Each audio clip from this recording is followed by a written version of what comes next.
producer responsibility framework and a suitable financing mechanism. Offshore mining of minerals. Our government will launch the auction of the first tranche of offshore blocks for mining, building on the exploration already carried out. Digital public infrastructure applications.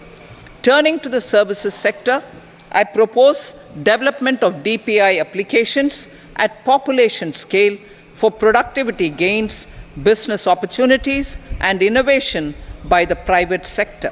These are planned in the areas of credit, e-commerce, education, health, law and justice, logistics, MSME service delivery, and urban governance. Integrated technology platform for IBC ecosystem. An integrated technology platform will be set up for improving the outcomes under the Insolvency Bankruptcy Code for achieving consistency, transparency, timely processing, and better oversight for all stakeholders. Voluntary closure of LLPs. The services of the Center for Processing Accelerated Corporate Exit, CPACE, will be extended for voluntary closure of LLPs to reduce the closure times. National Company Law Tribunals.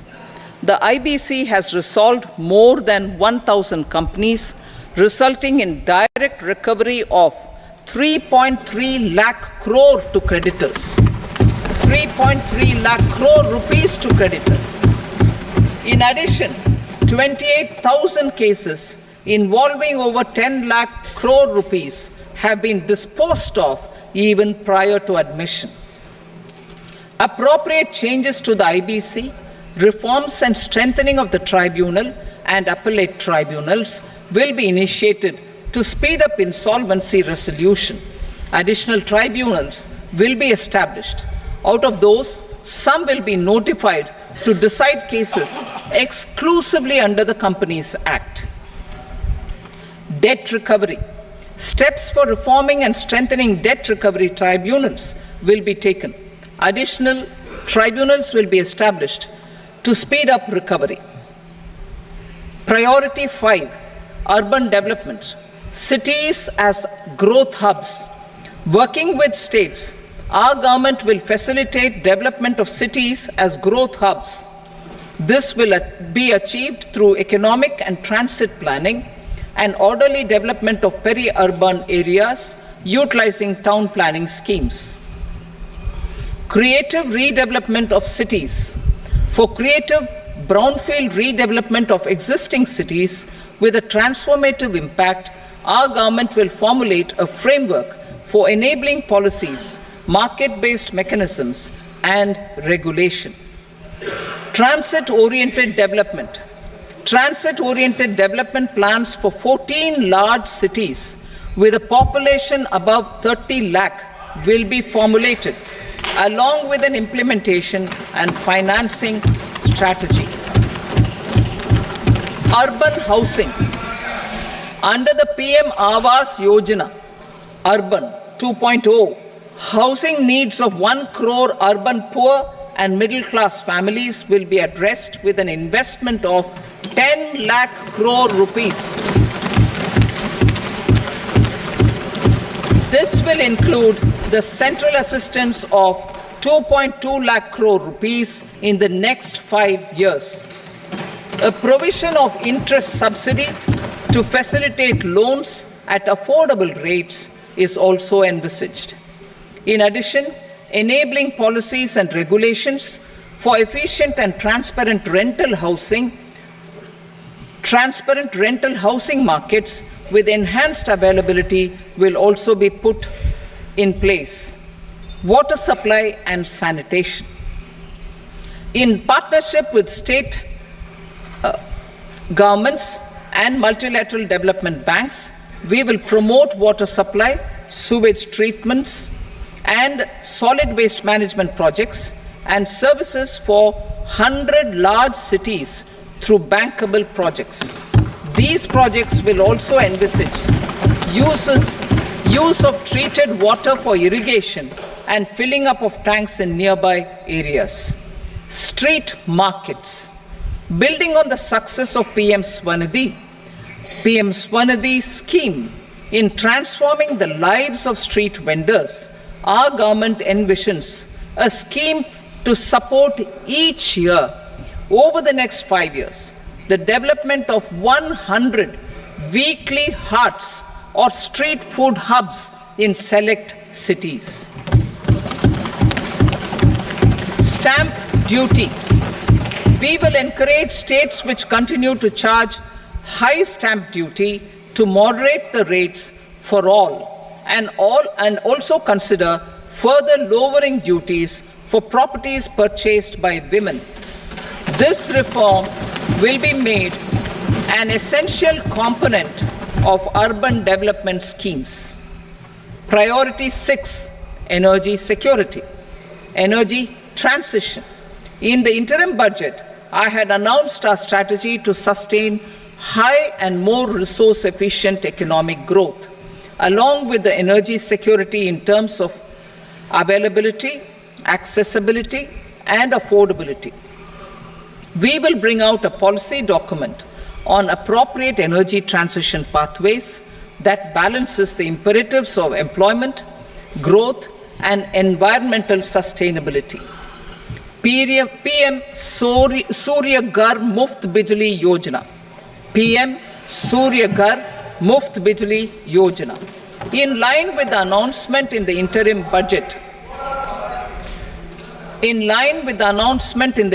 budget, PM Surya Ghar Muft Bijli Yojana has been launched to install rooftop solar plants to enable 1 crore households obtain free electricity up to 300 units every month. The scheme has generated remarkable response with more than 1.28 crore registrations and 14 lakh applications, and we will further encourage it. Pumped storage policy. A policy for promoting pumped storage projects will be brought out for electricity storage and facilitating smooth integration of the growing share of renewable energy with its variable and intermittent nature in the overall energy mix. Research and development of small and modular nuclear reactors. Nuclear energy is expected to form a very significant part of the energy mix for Vikasit Bharat. Towards that pursuit, our government will partner with the private sector for 1. Setting up Bharat Small Reactors, 2. Research and development of Bharat Small Modular Reactor, and 3. Research and development of newer technologies for nuclear energy. The R&D funding announced in the interim budget will be made available for this sector also. Advanced ultra supercritical thermal power plants. The development of indigenous technology for advanced ultra supercritical thermal power plants with much higher efficiency has been completed. A joint venture between NTPC and BHEL will set up a full-scale 800 megawatt commercial plant using AUSC technology. The government will provide the required fiscal support. Moving forward, development of indigenous capacity for the production of high-grade steel and other advanced metallurgy materials for these plants will result in strong spin-off benefits for the economy. Roadmap for hard-to-abate industries.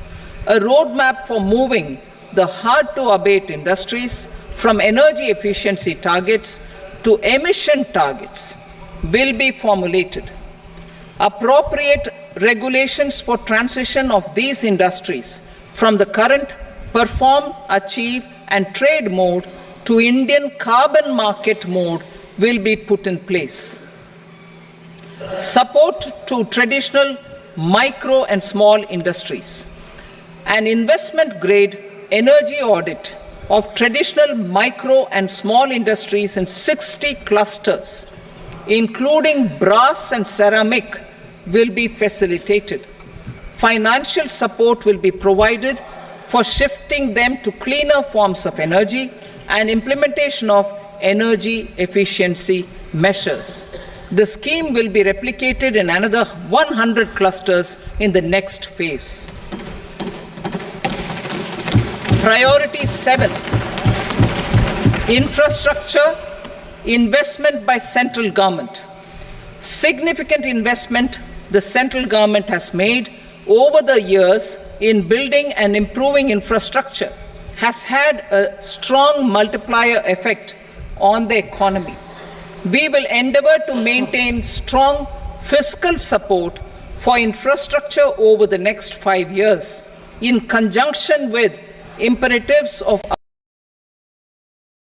consolidation. This year, I have provided 11,11,111 crore rupees for capital expenditure.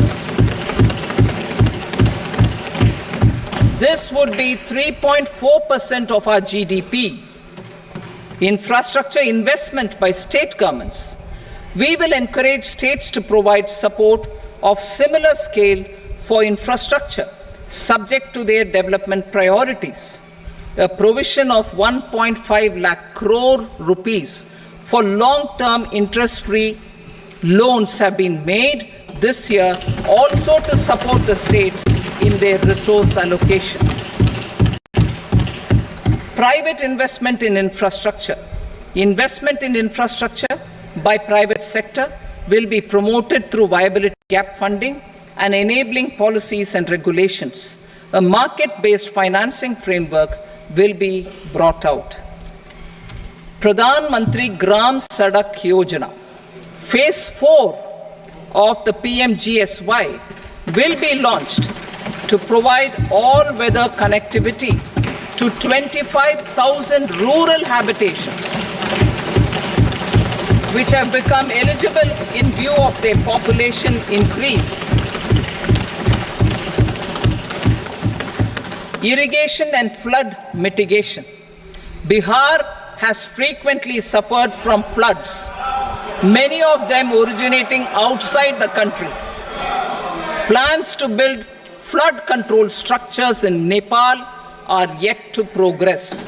Our government, through the Accelerated Irrigation Benefit Program and other sources, will provide financial support for projects with estimated cost of 11,500 crore rupees,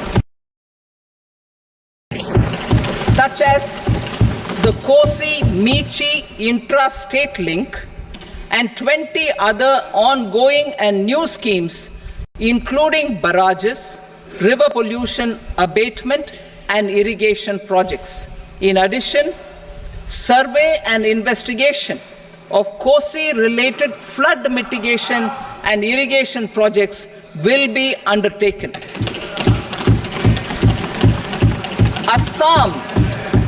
Assam grapples with floods every year by the Brahmaputra River and its tributaries originating outside India. We will provide assistance to Assam for flood management and related projects.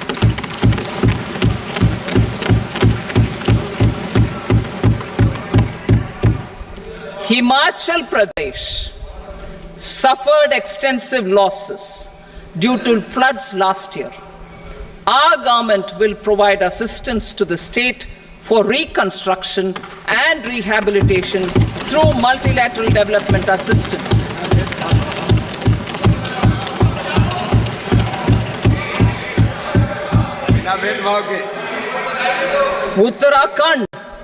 Uttarakhand too suffered losses due to cloudbursts and massive landslides. We will provide assistance to the state. Recently, Sikkim witnessed devastating flash floods and landslides that wreaked havoc across the state, our government will provide assistance to the state. Tourism. Tourism has always been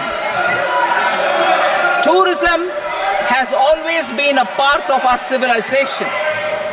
Our efforts in positioning India as a global tourist destination will also create jobs, stimulate investments, and unlock economic opportunities for other sectors.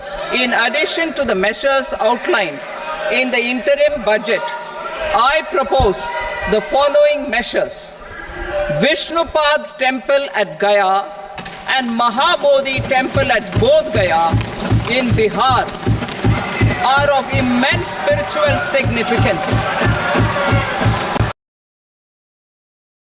Of Vishnupad Temple Corridor and Mahabodhi Temple Corridor will be supported, modeled on the successful Kashi Vishwanath Temple Corridor to transform them into world-class pilgrim and tourist destinations.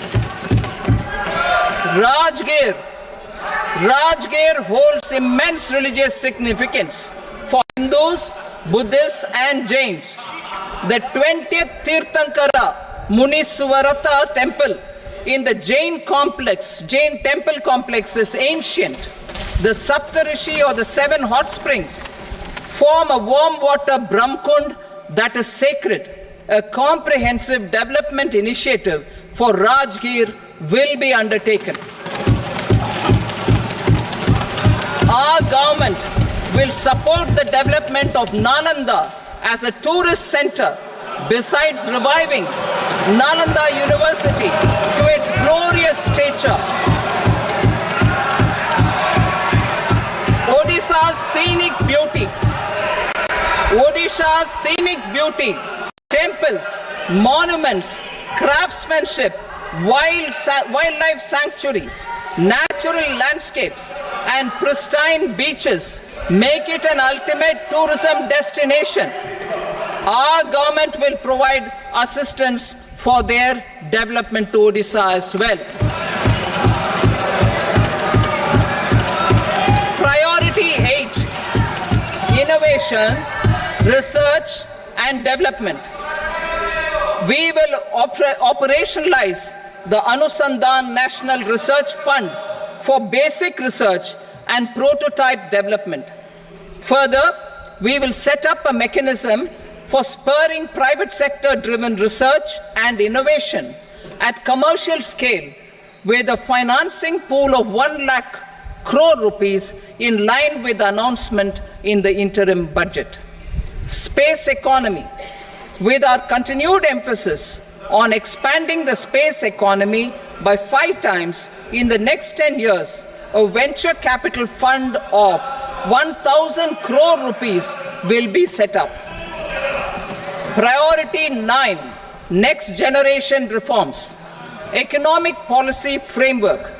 We will formulate an to delineate the overarching approach to economic development and set the scope of the next generation of reforms for facilitating employment opportunities and sustaining high growth. Our government will initiate and incentivize reforms for 1. Improving productivity of factors of production, and 2. Facilitating become more efficient. These reforms will cover all factors of production, namely land, labor, capital, and entrepreneurship, and technology as an enabler of improving total factor productivity and bridging inequality. Effective implementation of several of these reforms requires collaboration between the center and the states and building consensus as development of the country lies in development of the states. For promoting competitive federalism and incentivizing states for faster implementation of reforms, I propose to earmark a significant part of the 50-year interest-free loan. Working with the states, we will initiate the following reforms.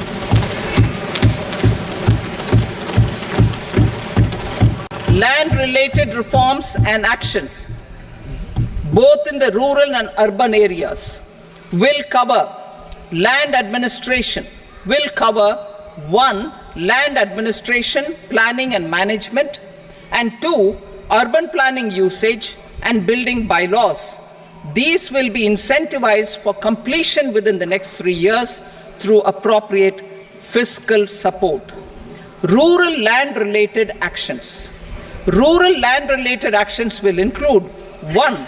Assignment of unique land parcel identification number, UL PIN, or Bhu Aadhaar for all lands.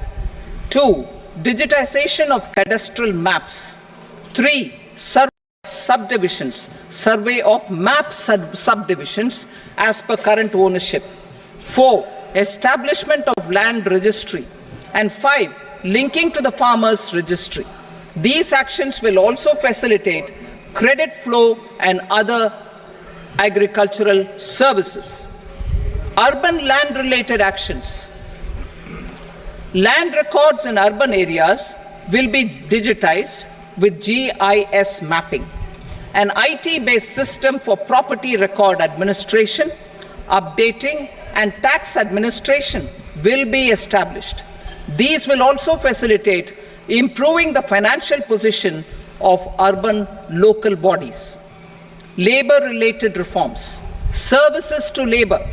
Our government will facilitate the provision of a wide array of services to labor, including those for employment and skilling. A comprehensive integration of e-Shram portal with other portals will facilitate such one-stop solution.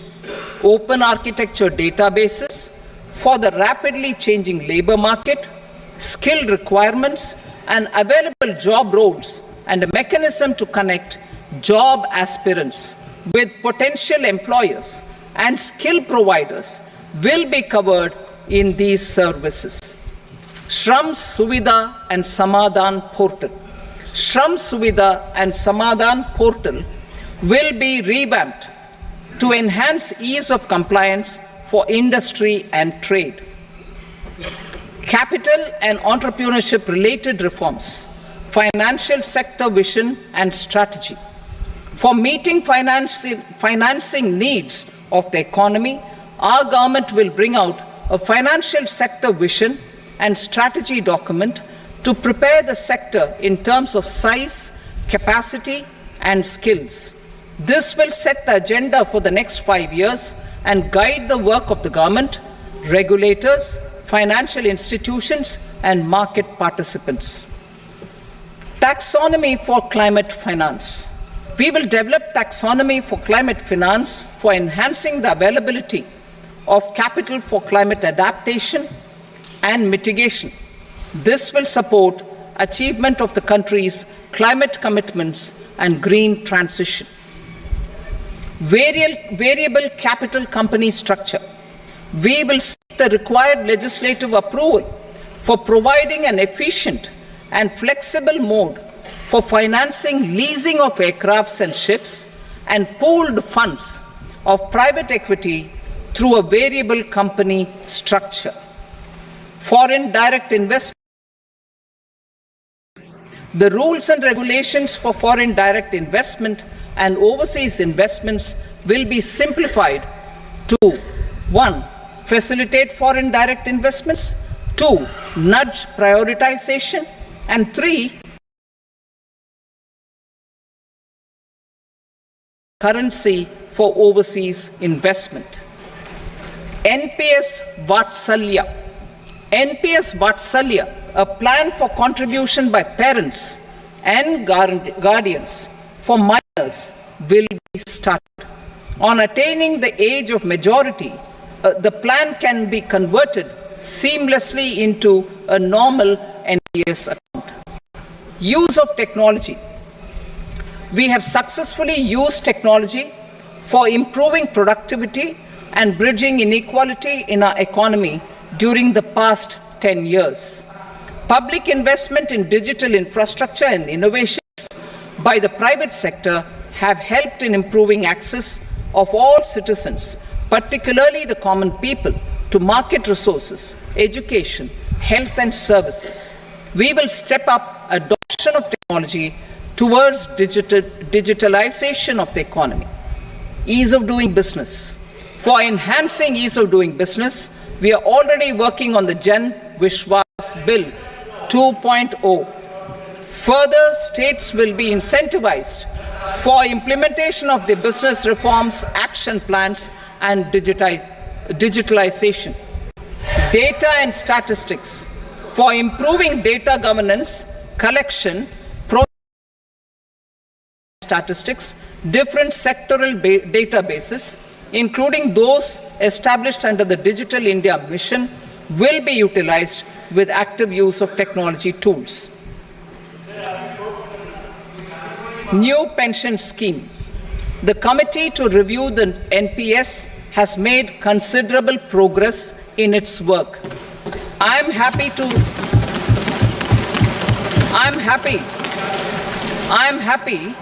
that the staff side of the National Council of the Joint Consultative Machinery for Central Government Employees has taken a constructive approach. A solution will be evolved which addresses the relevant issues while maintaining fiscal prudence to protect the common citizens.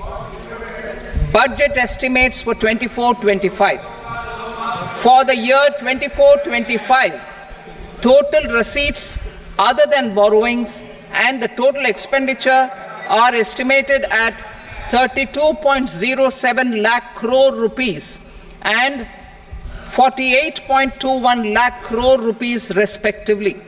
The net tax receipts are estimated at 25.83 lakh crore rupees. The fiscal deficit is estimated at 4.9% of the GDP. The gross and the net market borrowings through dated securities during 24-25 are estimated at 14.01 lakh crore rupees and 11.63 lakh crore rupees respectively. Both will be less than that in 23-24. The fiscal consolidation path announced by me in 2021 has served our economy very well, and we aim to reach the deficit below 4.5% next year. The government is committed to staying the course. From 2026-27 onwards, our endeavor will be to keep the fiscal deficit each year such that the central government's debt will be on a declining path as percentage of GDP. I will now move to Part B.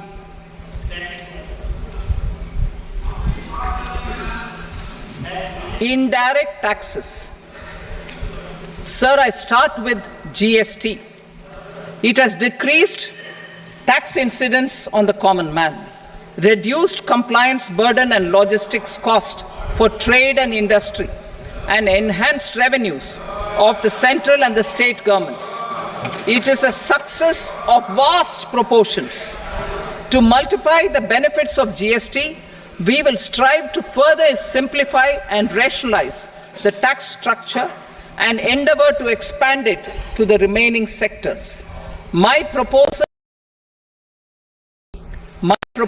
for customs duties intend to support domestic manufacturing, deepen local value addition, promote export competitiveness, and simplify taxation while keeping the interest of the general public and consumers surmount. In Budget 22-23, we reduced the number of customs duty rates. I propose to undertake a comprehensive review of the rate structure over the next 6 months to rationalize and simplify it for ease of trade, removal of duty inversion, and reduction of disputes. I shall now take up sector-specific customs duty proposals. Medicine and medical equipments. To provide relief to cancer patients, I propose to fully exempt 3 more medicines from customs duties.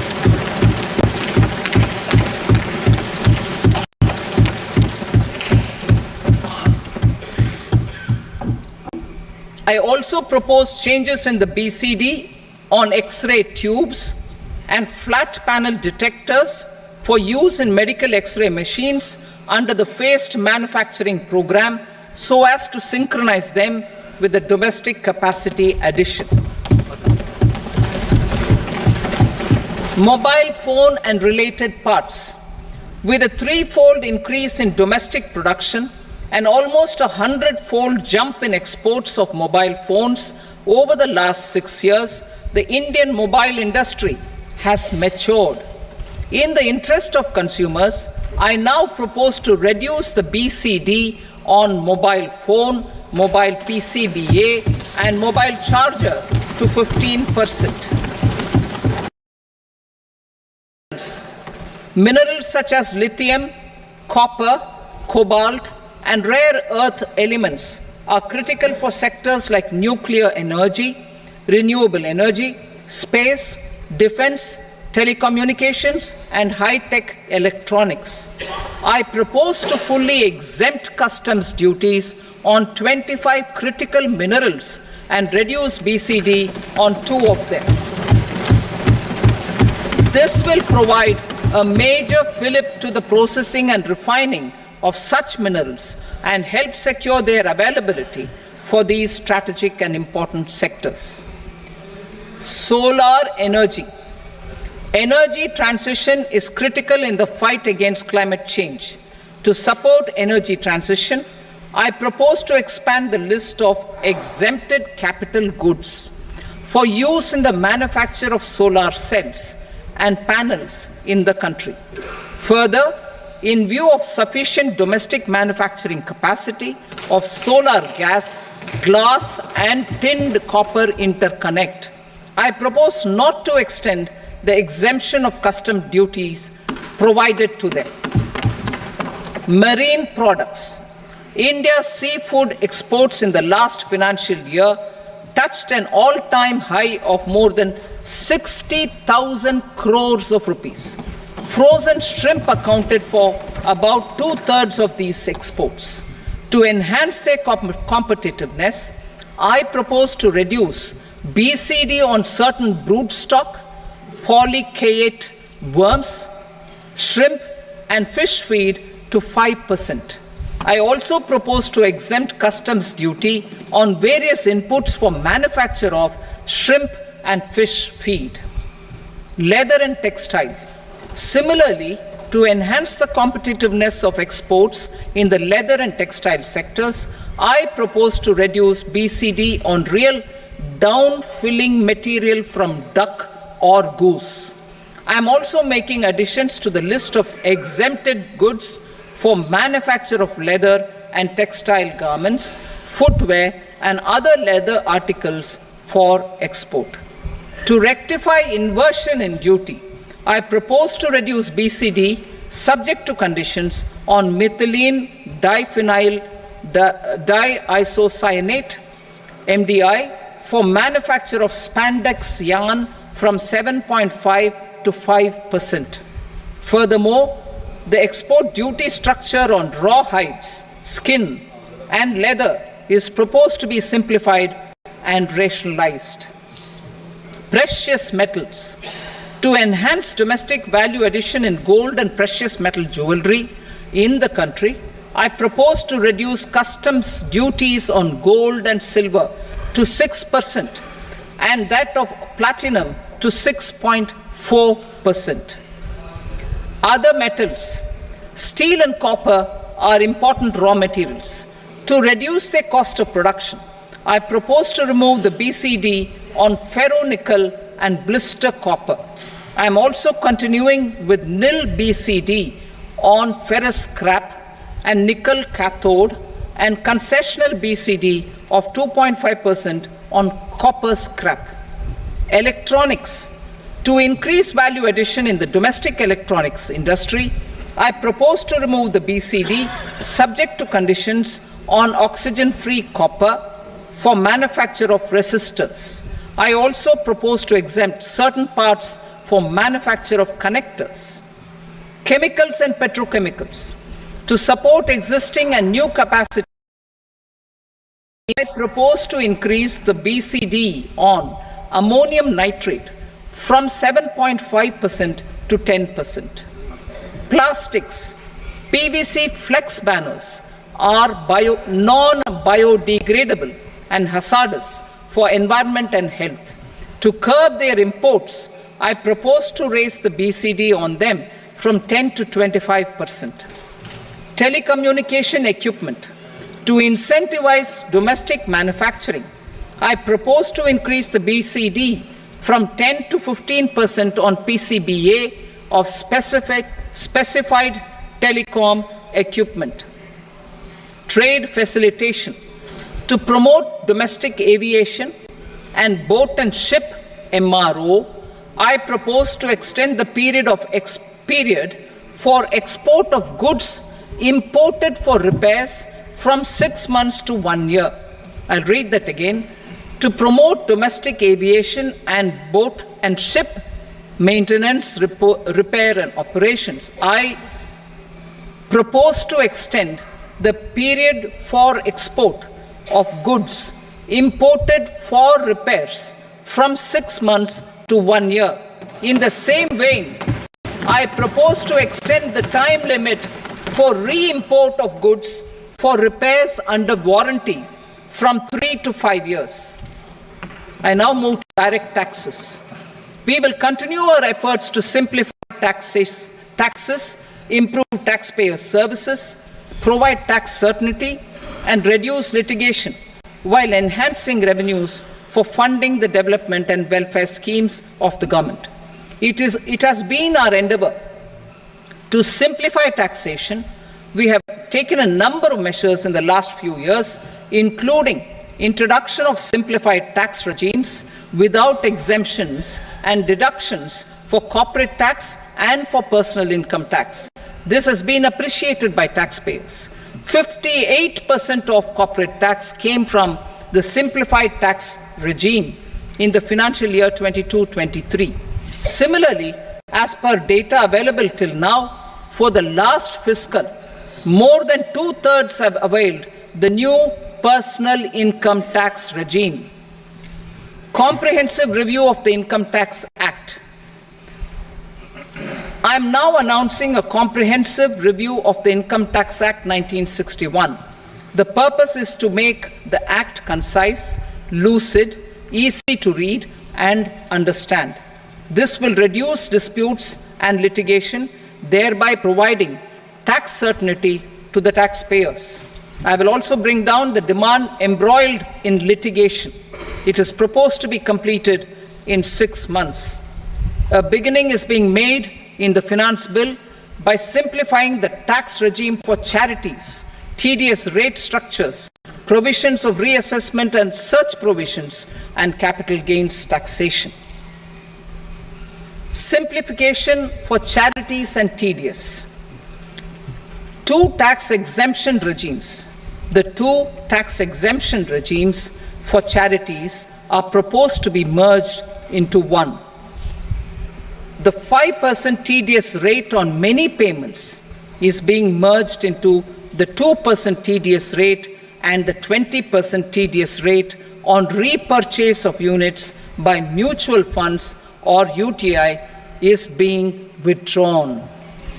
TDS rate on e-commerce operators is proposed to be reduced from 1 to 0.1%. Moreover, credit of TCS is proposed to be given in the TDS to be deducted on salary.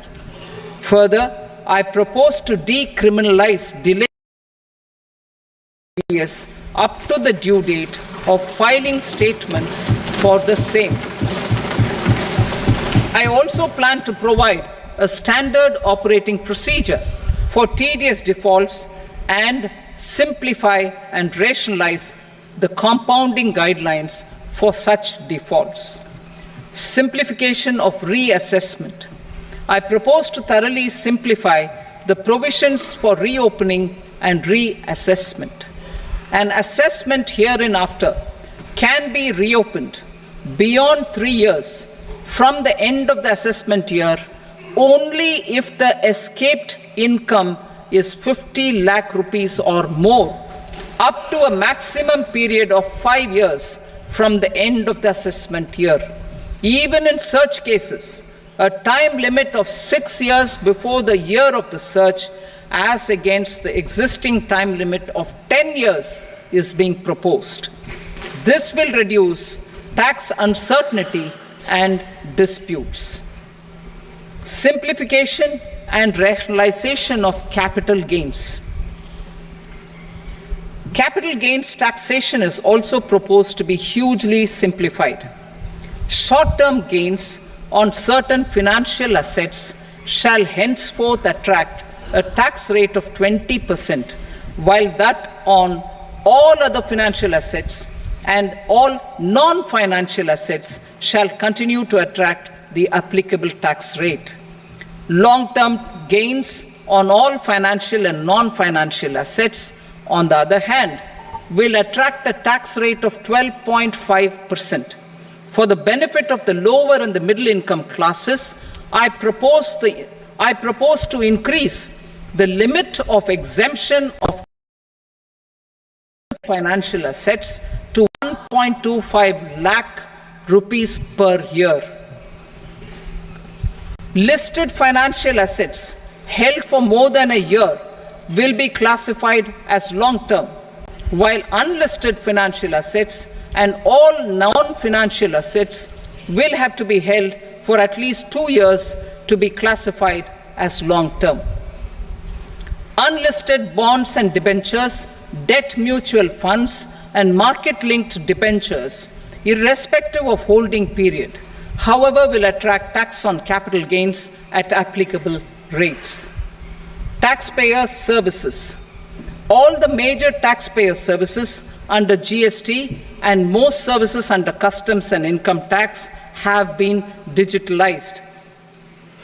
All remaining services of customs and income tax, including rectification and order giving effect to appellate orders, shall be digitalized and made paperless over the next 2 years.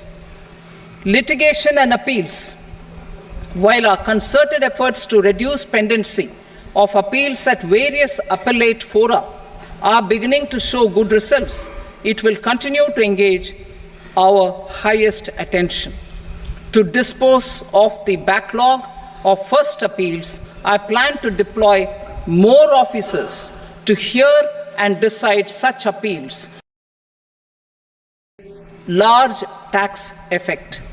For resolution of certain income tax disputes pending in appeal, I am also proposing Vivad Se Vishwas Scheme 2024. Further, I propose to increase monetary limits for filing appeals related to direct taxes, excise, and service tax in the tax tribunals, high courts, and Supreme Court to 60 lakh rupees, 2 crore rupees, and 5 crore respectively, with a view to reduce litigation and provide certainty in international taxation. We will expand the scope of safe harbor rules and make them more attractive. We will also streamline the transfer pricing assessment procedure. Employment and investment. I have a few proposals to promote investment and foster employment. First of all, to bolster the Indian startup ecosystem, boost the entrepreneurial spirit, and to support innovation, I propose to abolish the so-called angel tax for all classes of investors. Second, there is tremendous potential for cruise tourism in India. To give a fillip to this employment-generating industry, I am proposing a simpler tax regime for foreign shipping companies operating domestic cruises in the country. Third, India is a world leader in the diamond cutting and polishing industry, which employs a large number of skilled workers. To further promote the development of this sector, we would provide for safe harbor rates for foreign mining companies selling raw diamonds in the country. Fourth, to attract foreign capital for our development needs, I propose to reduce the corporate tax rate on foreign companies from 40 to 35%. Deepening the tax base. I have a couple of proposals for deepening the tax base. First, security transaction tax on futures and options of securities is proposed to be increased to 0.02% and 0.1% respectively. Second, for reasons of equity, I propose to tax income received on buyback of shares in the hands of recipients. Other proposals: to improve social security benefits, deduction of expenditure by employers towards NPS is proposed to be increased from 10 to 14% of the employee's salary. Similarly, deduction of this expenditure up to 14% of salary from the income of employees in private sector, public sector banks and undertakings opting for the new tax regime is proposed to be provided. Indian professionals working in multinationals get ESOPs and invest in social security schemes and other movable assets abroad. Non-reporting of such small foreign assets has penal consequences under the Black Money Act. Such non-reporting of movable assets up to 20 lakh rupees is proposed to be depenalized. Other major proposals in the finance bill relate to withdrawal of equalization levy of 2%, expansion of tax benefits to certain funds and entities in IFSCs, and immunity from penalty and prosecution to Benamidar on full and true disclosure so as to improve conviction under the Benami Transaction Prohibition Act 1988. Personal income tax. Coming to personal income tax rates, I have two announcements to make for those opting for the new tax regime. First, the standard deduction for salaried employees is proposed to be increased from 50,000 to 75,000 rupees.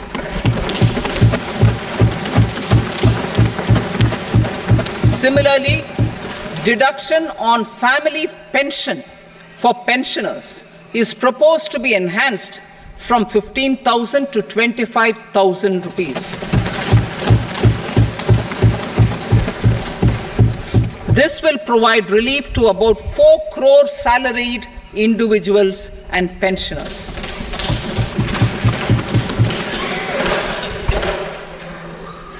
Second, in the new tax regime, the tax rate structure is proposed to be revised as follows: 0 to 3 lakh rupees, nil; 3 to 7 lakh rupees, 5%; 7 to 10 lakh rupees, 10%; 10 to 12 lakh rupees, 15%; 12 to 15 lakh rupees, 20%; and above 15 lakh rupees, 30%. As a result of these changes, a salaried employee in the new tax regime stands to save up to 17,500 rupees in income tax.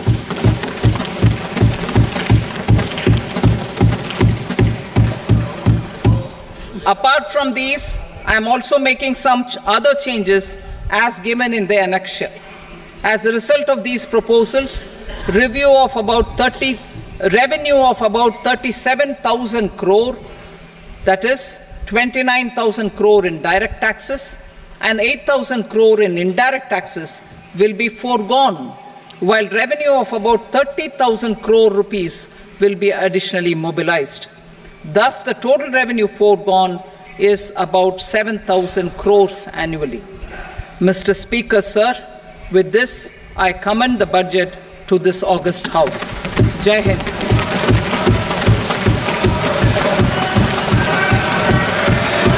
Item number 2. Item number 2.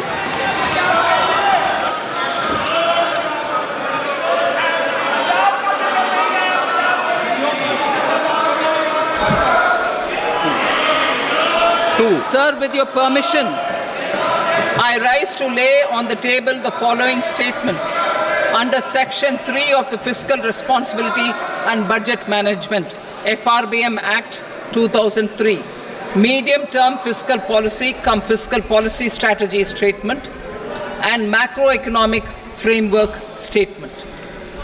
Item number 3. Sir, with your permission, I rise to move for leave to introduce the Finance Number 2 Bill 2024.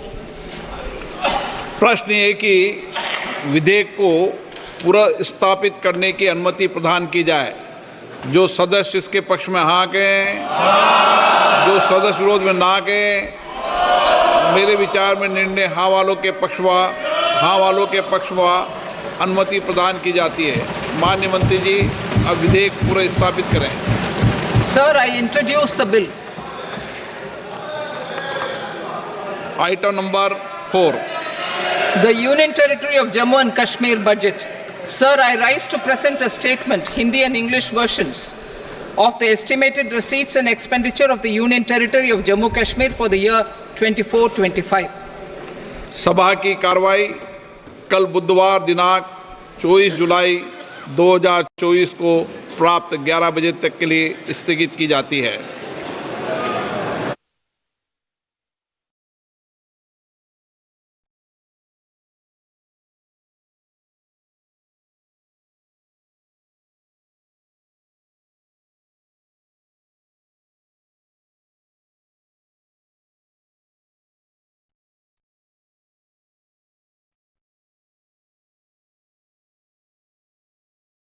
Prime Minister Shri Narendra Modi and re-elected it for a historic third term under his leadership.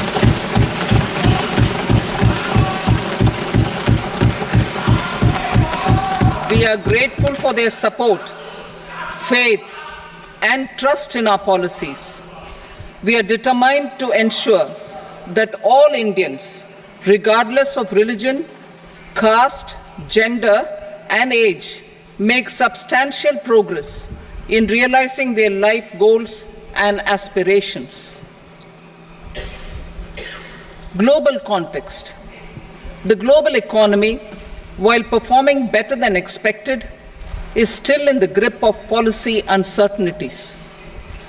Elevated asset prices, political uncertainties, and shipping disruptions continue to pose significant downside risks for growth and upside risks to inflation. In this context, India's economic growth continues to be the shining exception and will remain so in the years ahead.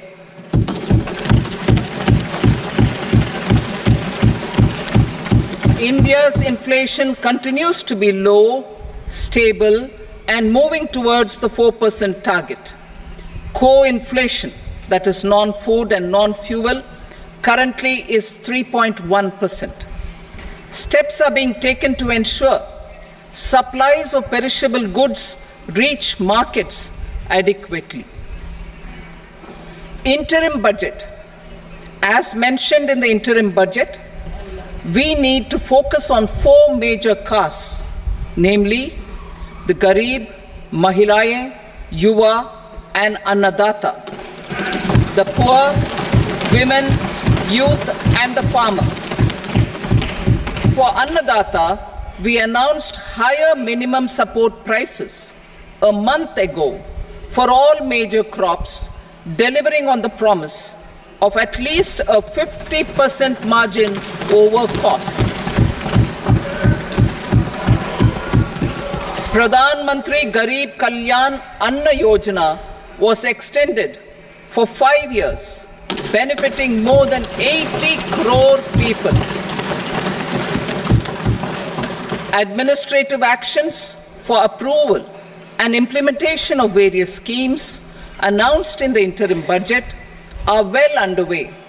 The required allocations have been made. Budget theme.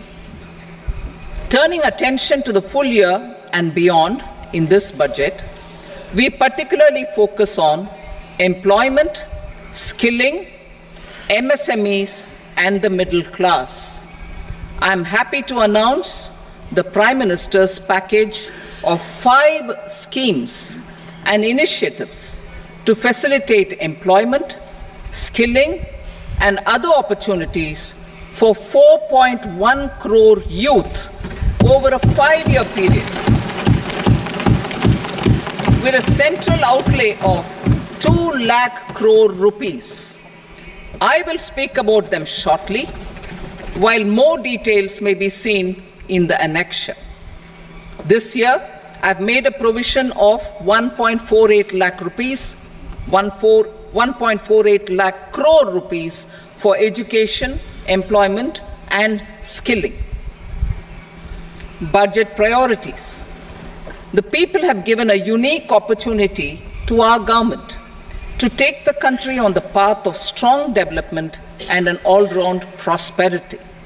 In the interim budget, we promise to present a detailed roadmap for our pursuit of Vikasit Bharat.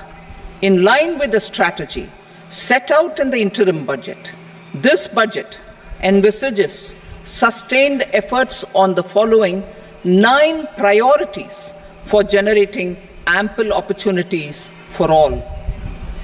Number 1, productivity and resilience in agriculture. Number 2, employment and skilling. Number 3, inclusive human resource development and social justice. 4, manufacturing and services. 5, urban development. 6, energy security. 7, infrastructure. 8, innovation, research and development. And 9, next generation reforms. Subsequent budgets will build on these and add more priorities and actions.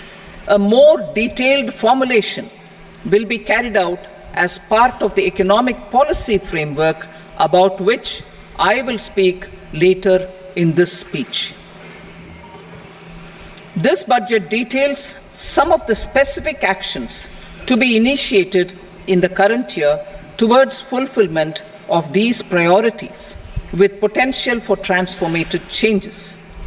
The budget also covers some of the previously made announcements, with intent to strengthen them and step up their implementation for expediting our journey towards the goal of Vikasit Bharat. Priority 1, productivity and resilience in agriculture. Transforming agricultural research. Our government will undertake a comprehensive review of the agricultural research setup to bring the focus on raising productivity and developing climate-resilient varieties. Funding will be provided in challenge mode, including to the private sector. Domain experts, both from the government and outside, will oversee the conduct of such research. Release of new varieties. New 109 high-yielding and climate-resilient varieties of 32 field and horticultural crops will be released for cultivation by farmers. Natural farming. In the next 2 years, 1 crore farmers across the country will be initiated into natural farming, supported by certification and branding. Implementation will be through scientific institutions and willing gram panchayats. 10,000 need-based bio-input resource centers will be established. Missions for pulses and oilseeds. For achieving self-sufficiency in pulses and oilseeds, we will strengthen their production, storage, and marketing. As announced in the interim budget, a strategy is being put in place to achieve Atmanirbharta for oilseeds such as mustard, groundnut, sesame, soybean, and sunflower. Vegetable production and supply chains. Large-scale clusters for vegetable production will be developed closer to major consumption centers. We will promote farmer-producer organizations, cooperatives, and startups for vegetable supply chains, including for collection and storage and marketing. Digital public infrastructure for agriculture. Buoyed by the success of the pilot project, our government, in partnership with the states, will facilitate the implementation of the digital public infrastructure in agriculture for coverage of farmers and their lands in 3 years. During this year, digital crop survey for Kharif using the DPI will be taken up in 400 districts. The details of 6 crore farmers and their lands will be brought into the farmer and land registries. Further, the issuance of Jan Samarth based Kisan credit cards will be enabled in 5 states. Shrimp production and export. Financial support for setting up a network of nucleus breeding centers for shrimp brood stocks will be provided. Financing for shrimp farming, processing, and export will be facilitated through NABARD. National cooperation policy. Our government will bring out a national cooperation policy for systematic, orderly, and all-round development of the cooperative sector, fast-tracking growth of rural economy and generation of employment opportunities on a large scale will be the policy goal. This year, I have made a provision of 1.52 lakh crore rupees for agriculture and allied sectors.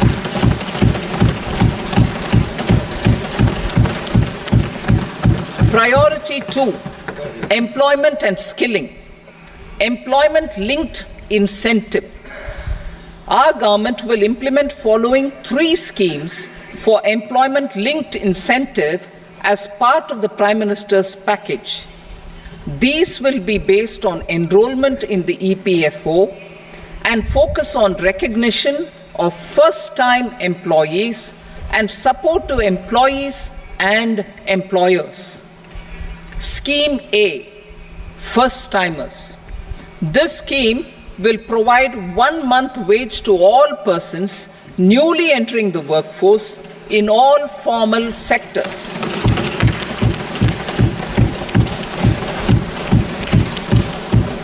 Direct benefit transfer of 1 month's salary in 3 installments to first-time employees as registered in the EPFO will be up to 15,000 rupees. The eligibility limit will be a salary of 1 lakh per month. The scheme is expected to benefit 210 lakh youths.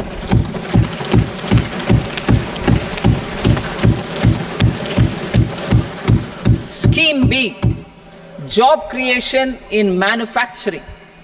This scheme will incentivize additional employment in the manufacturing sector linked to the employment of first-time employees. An incentive will be provided at specified scale directly both to the employee and the employer with respect to the EPFO contribution in the first 4 years of employment. The scheme is expected to benefit 30 lakh youth entering employment and their employers.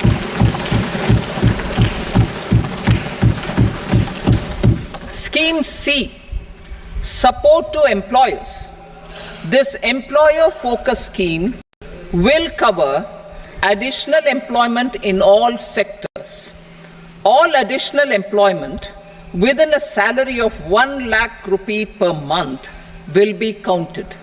The government will reimburse to employers up to 3,000 rupees per month for 2 years towards the EPFO contribution for each additional employee.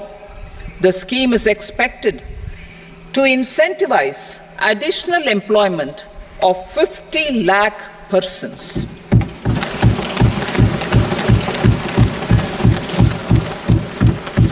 Participation of women in the workforce.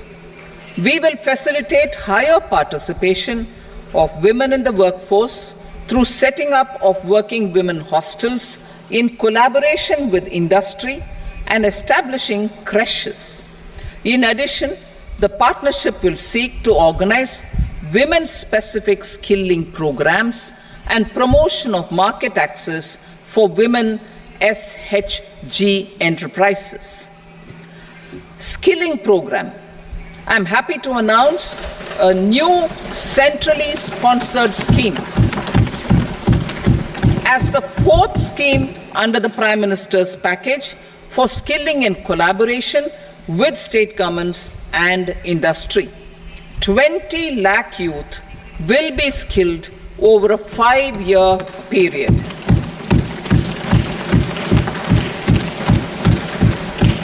"1,000 industrial training institutes will be upgraded in hub and spoke arrangements with outcome orientation.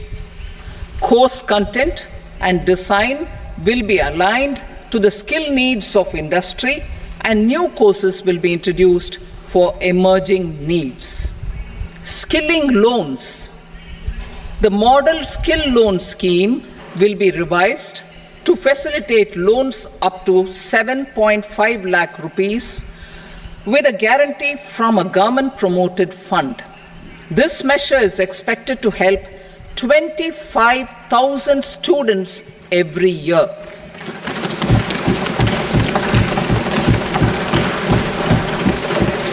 Education loans.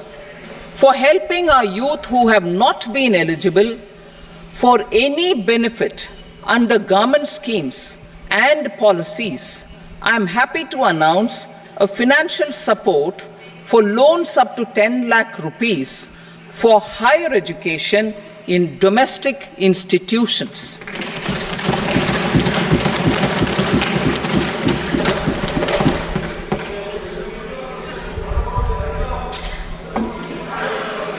E-vouchers for this purpose. E-vouchers for this purpose will be given directly to 1 lakh students every year for annual interest subvention of 3% of the loan amount. Priority 3, inclusive human resource development and social justice.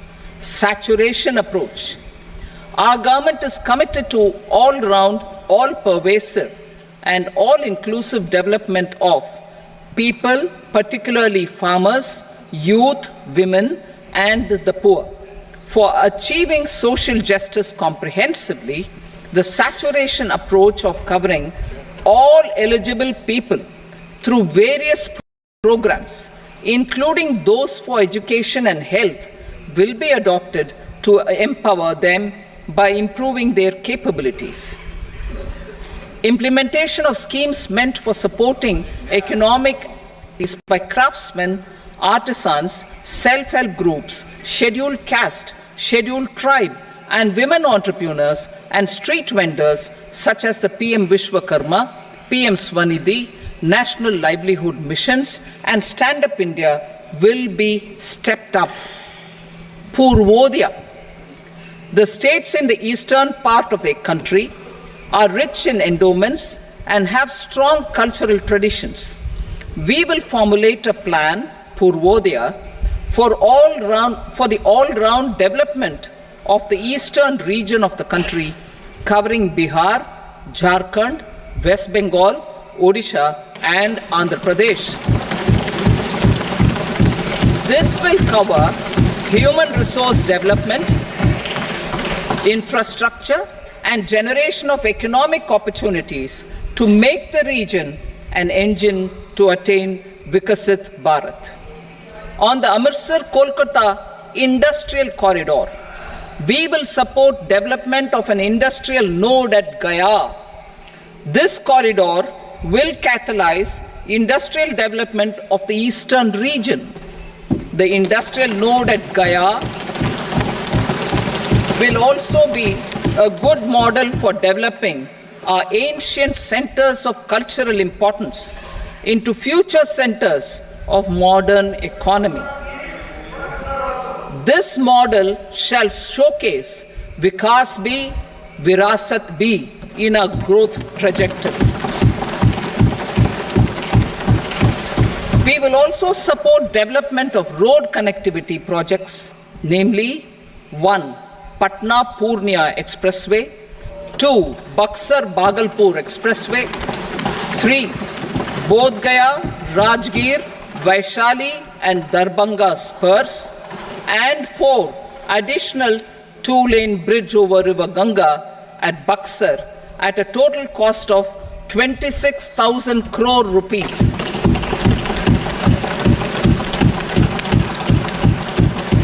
Power projects, including setting up of a new 2,400 megawatt power plant at Pir Painti, will be taken up at a cost of 21,400 crore rupees.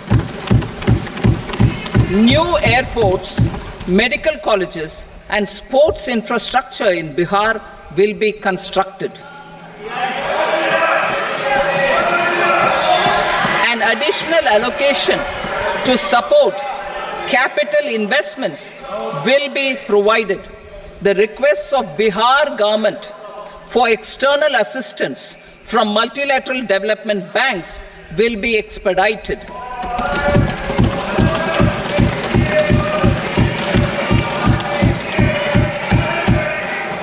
Andhra Pradesh Reorganization Act. Our government has made concerted efforts to fulfill the commitments in Andhra Pradesh Reorganization Act.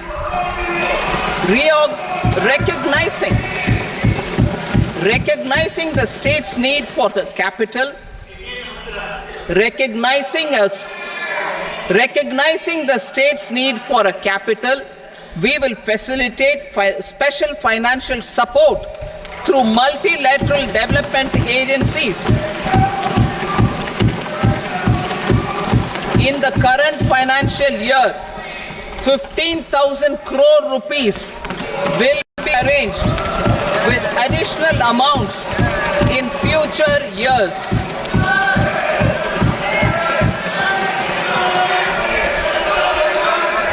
Our government is fully committed to financing and early completion of the Polavaram irrigation project, which is the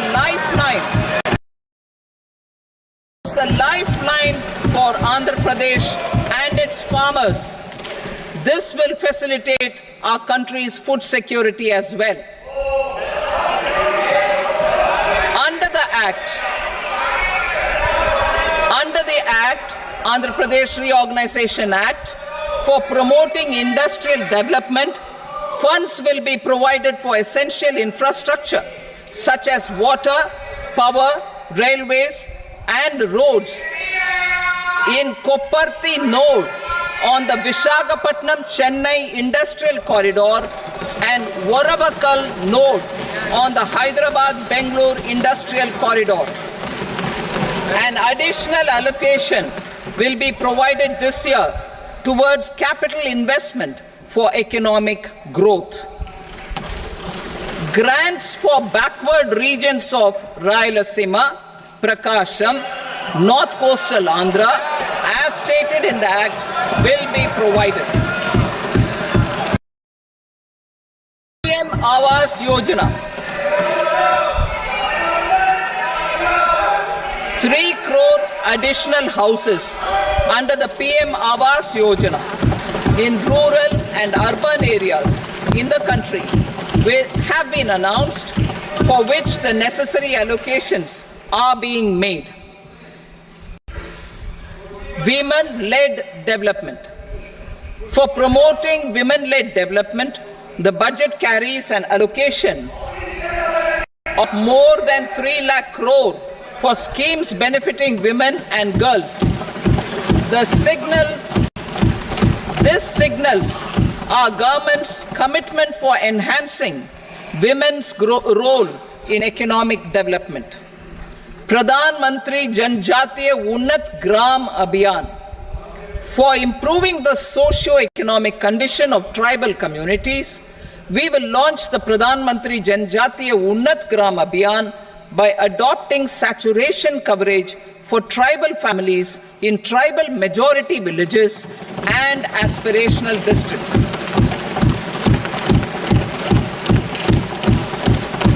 This will cover 63,000 villages, benefiting 5 crore tribal people. Bank branches in northeastern region. More than 100 branches of India Post Payment Bank will be set up in the northeast region to expand the banking services. This year, I have made a provision of 2.66 lakh crore rupees for rural development, including rural infrastructure. Priority 4, manufacturing and services, support for promotion of MSMEs. This budget provides special attention to MSMEs and manufacturing, particularly labor-intensive manufacturing. We have formulated a package covering financing, regulatory changes, and technology support for MSMEs to help them grow and also compete globally, as mentioned in the interim budget. I am happy to announce the following specific measures. Credit guarantee scheme for MSMEs in the manufacturing sector. For facilitating term loans to MSMEs for purchase of machinery and equipment without collateral or third-party guarantee, a credit guarantee scheme will be introduced. The scheme will operate on pooling of credit risks of such MSMEs. A separately constituted self-financing guarantee fund will provide to each applicant guarantee cover up to 100 crore rupees, while the loan amount may be larger. The borrower will have to provide an upfront guarantee fee and an annual guarantee fee on the reducing loan balance. New assessment model for MSME credit. Public sector banks will build their own in-house capability to assess MSMEs for credit instead of relying on external assessment. They will also take a lead in developing or getting developed a new credit assessment model based on the scoring of digital footprints of the MSMEs in the economy. This is expected to be a significant improvement over the traditional assessment of credit eligibility based only on asset or turnover criteria. That will also cover MSMEs without a formal accounting system. Credit support to MSMEs during stress period. I'm happy to announce a new mechanism for facilitating continuation of bank credit to MSMEs during their stress period while being in special mention account, SMA stage, for reasons beyond their control. MSMEs need credit to continue their business and to avoid getting into the NPA stage. Credit availability will be supported through a guarantee from a government-promoted fund. Mudra loans. The limit of Mudra loans will be enhanced to 20 lakh from the current 10 lakh for those entrepreneurs who have availed and successfully repaid previous loans under the Tarun category. Enhanced scope for mandatory onboarding in trades. For facilitating MSMEs to unlock their working capital by converting their trade receivables into cash, I propose to reduce the turnover threshold of buyers for mandatory onboarding on the Trades platform from rupees 500 crore to 250 crore rupees. This measure will bring 22 more CPSCs and 7,000 more companies onto the platform. Medium enterprises will also be included in the scope of the suppliers. SIDBI branches in MSME clusters. SIDBI will open new branches to expand its reach to serve all major MSME clusters within 3 years and provide direct credit to them. With the opening of 24 such branches this year, the service coverage will expand to 168 out of 242 major clusters. MSME units for food irradiation, quality and safety testing. Financial support for setting up of 50 multi-product food irradiation units in the MSME sector will be provided. Setting up of 100 food quality and safety testing labs with NABL accreditation will be facilitated. E-commerce export hubs to enable MSMEs and traditional artisans to sell their products in international markets. E-commerce export hubs will be set up in public-private partnership mode. These hubs, under a seamless regulatory and logistic framework, will facilitate trade and export-related services under one roof. Measures for promotion of manufacturing and services. Internship in top companies. As the fifth scheme under Prime Minister's package, our government will launch a comprehensive scheme for providing internship opportunities in 500 top companies to 1 crore youth in 5 years. They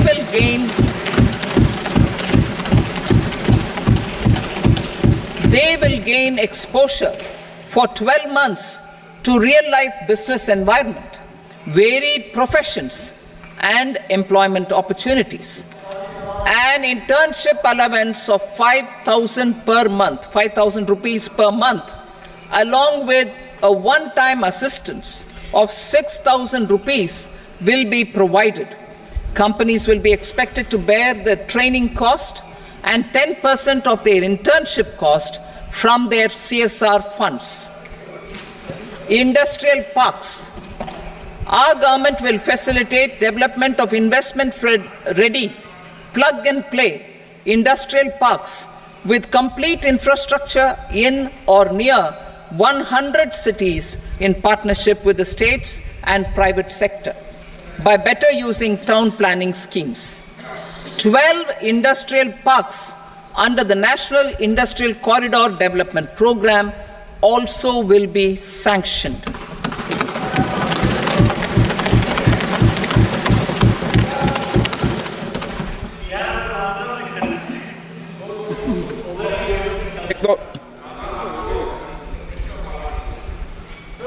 Veggie paper, no. Please, pet here.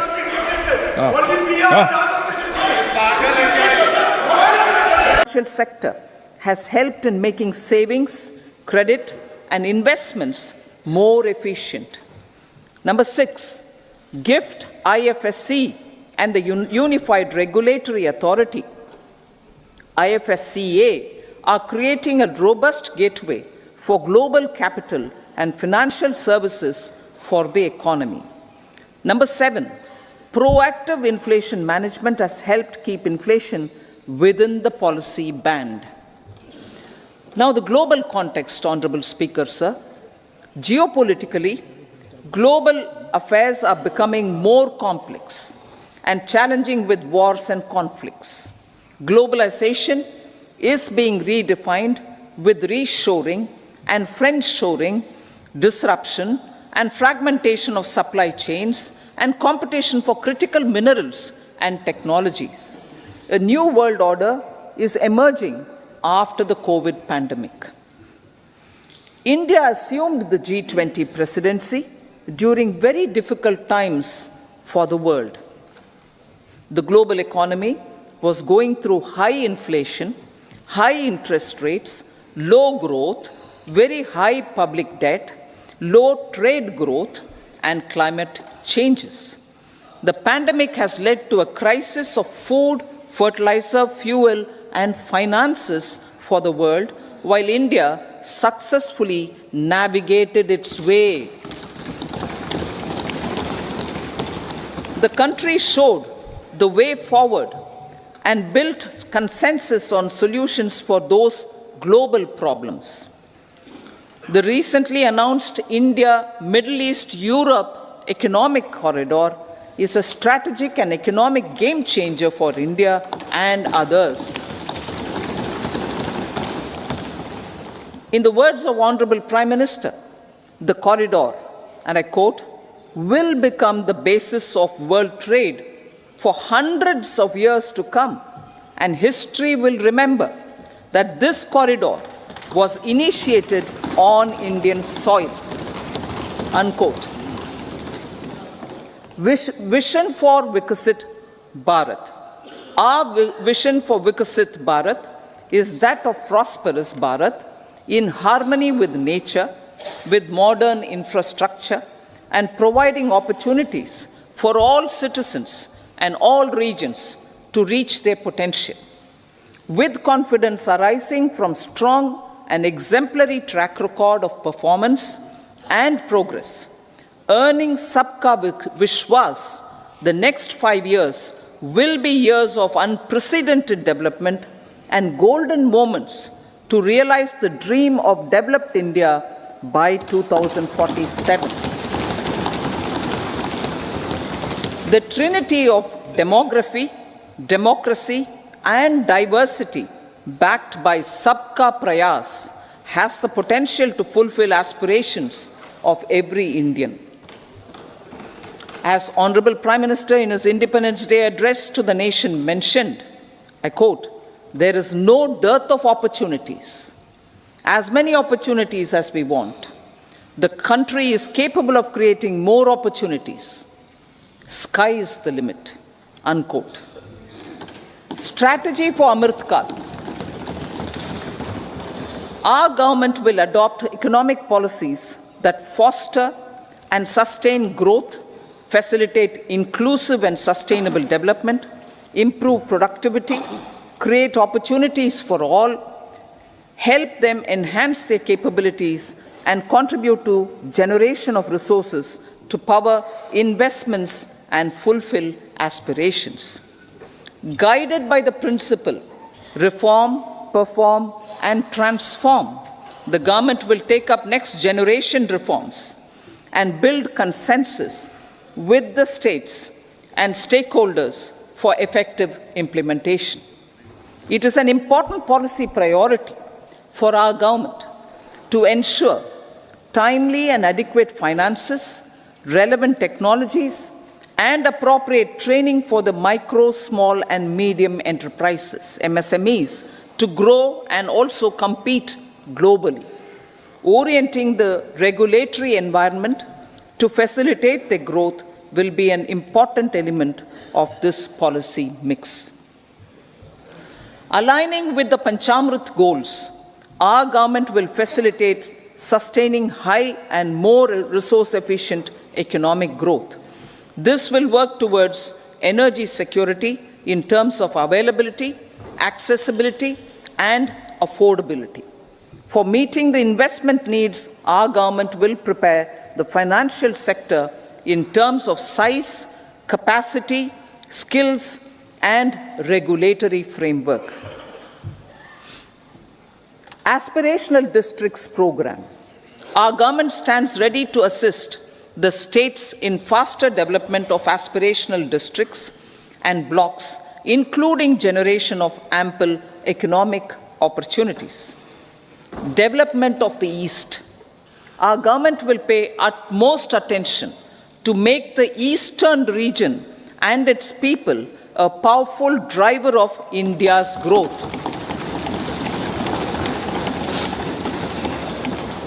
PM Awas Yojana Gramin. Despite the challenges due to COVID, implementation of PM Awas Yojana Gramin continued and we are close to achieving the target of 3 crore houses.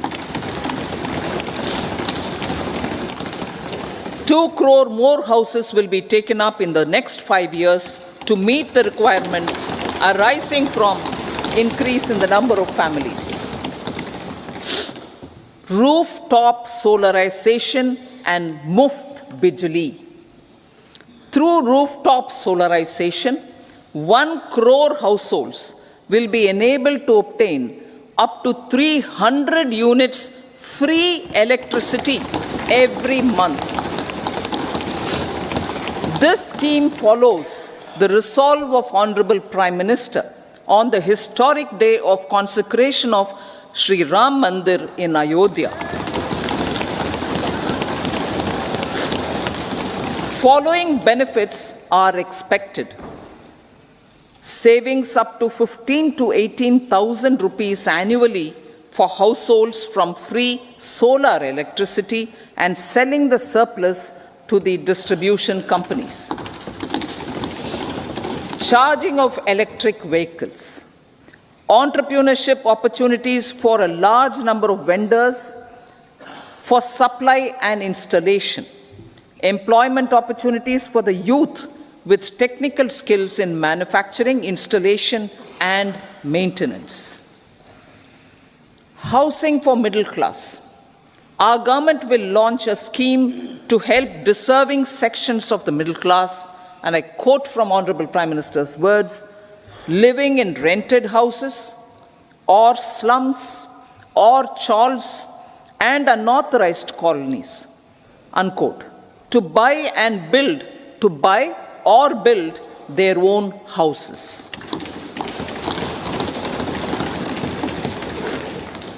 Medical colleges. Several youth are ambitious to get qualified as doctors.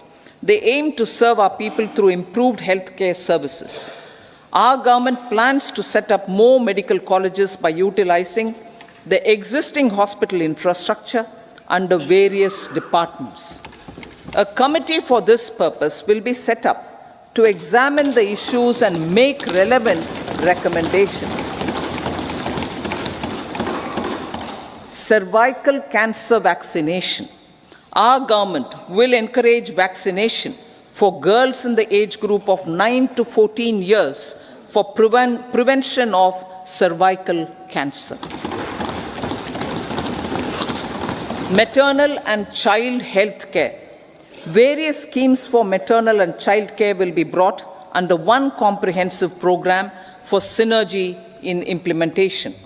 Upgradation of Anganwadi centers under Saksham Anganwadi and Poshan 2.0 will be expedited for improved nutrition delivery, early childhood care and development. The newly designed U-Win platform for managing immunization and intensified efforts of Mission Indradhanush will be rolled out expeditiously throughout the country. Ayushman Bharat. Healthcare cover under Ayushman Bharat scheme will be extended to all ASHA workers, to all Anganwadi workers and helpers. Agriculture and food processing. The efforts of value addition in agriculture sector and boosting farmers' incomes will be stepped up. Pradhan Mantri Kisan Sampada Yojana has benefited 38 lakh farmers and generated 10 lakh employment. Pradhan Mantri formalization of micro food processing enterprises Yojana has assisted 2.4 lakh SHGs and 60,000 individuals with credit linkages. Other schemes are complementing the efforts for reducing post-harvest losses and improving productivity and incomes.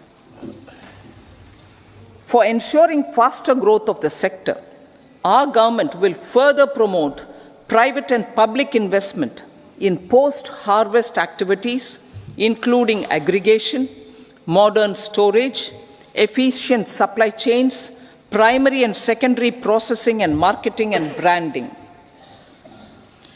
Nano DAP. After the successful adoption of nano urea, application of nano DAP on various crops will be expanded in all agroclimatic zones. Atmanirbhar Oil Seeds Abhiyan. Building on the initiative announced in 2022, a strategy will be formulated to achieve Atmanirbharta for oil seeds such as mustard, groundnut, sesame, soya bean, and sunflower. This will cover research for high-yielding varieties, widespread adoption of modern farming techniques, market linkages, procurement, value addition, and crop insurance. Dairy development. A comprehensive program for supporting dairy farmers will be formulated. Efforts are already on to control foot and mouth disease. India is the world's largest milk producer with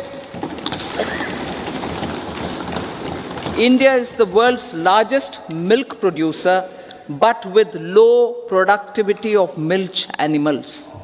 The program will be built on the success of existing schemes such as Rashtriya Gokul Mission, National Livestock Mission, and infrastructure development funds for dairy processing and animal husbandry. Matsya Sampada. It was our government which set up a separate department for fisheries, realizing the importance of assisting fishermen. This has resulted in doubling of both inland and aquaculture production. Seafood exports since 2013-14 has also doubled. Implementation of Pradhan Mantri Matsya Sampada Yojana will be stepped up to 1. Enhance aquaculture productivity from existing 3 to 5 tons per hectare. 2. Double exports to 1 lakh crore rupees, and 3. Generate 55 lakh employment opportunities in the near future. 5 integrated aqua parks will also be set up. Lakpati Didi.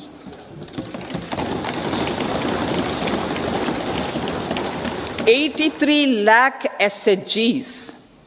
83 lakh SHGs with 9 crore women are transforming rural socio-economic landscape with empowerment and self-reliance. Honorable Speaker said, their success has assisted nearly 1 crore women to become Lakpati Didi already. They are an inspiration to others. Their achievements will be recognized through honoring them. Buoyed by the success, it has been decided to enhance the target for Lakpati Didi from 2 crores to 3 crores.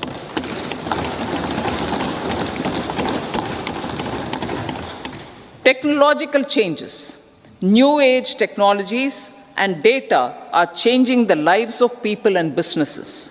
They are also enabling new economic opportunities and facilitating provision of high quality services at affordable prices for all, including those at the bottom of the pyramid. Opportunities for India at the global level are expanding. India is showing solutions through innovation and entrepreneurship of its people. Research and innovation for catalyzing growth, employment, and development.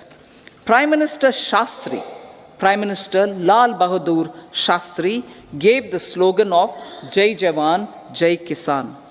Prime Minister Atal Bihari Vajpayee ji, made that Jai Jawan, Jai Kisan, Jai Vigyan. Prime Minister Modi has furthered that to Jai Jawan, Jai Kisan, Jai Vigyan, and Jai Anusandhan, as innovation is the foundation of development. For our tech-savvy youth, For our tech-savvy youth, this will be a golden era. A corpus of 1 lakh crore rupees will be established with 50-year interest-free loan provided. The corpus will provide long-term financing or refinancing with long tenors and low and or nil. I repeat that sentence. The corpus will provide long-term financing or refinancing with long tenors and low or nil interest rates.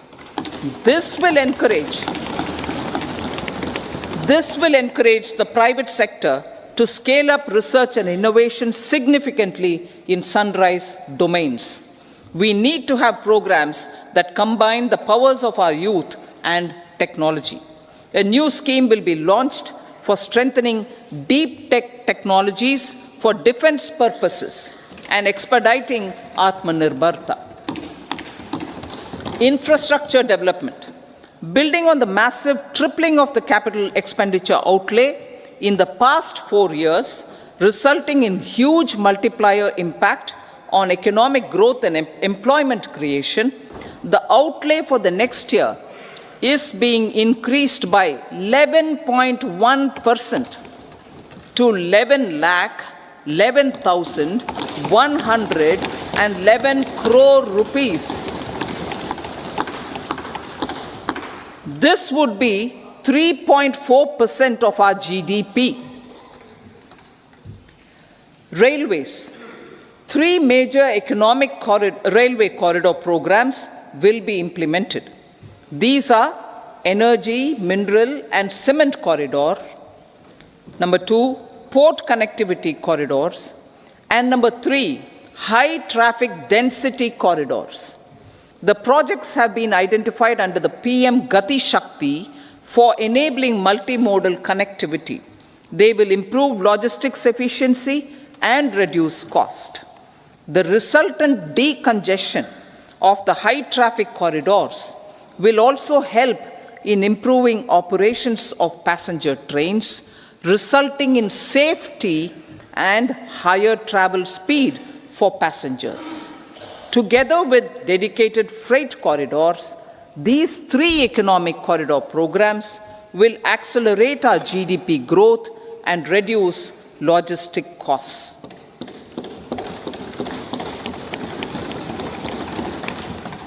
40,000 normal rail bogies will be converted to Vande Bharat standards to enhance safety, convenience, and comfort of passengers. Aviation sector. The aviation sector has been galvanized in the past 10 years.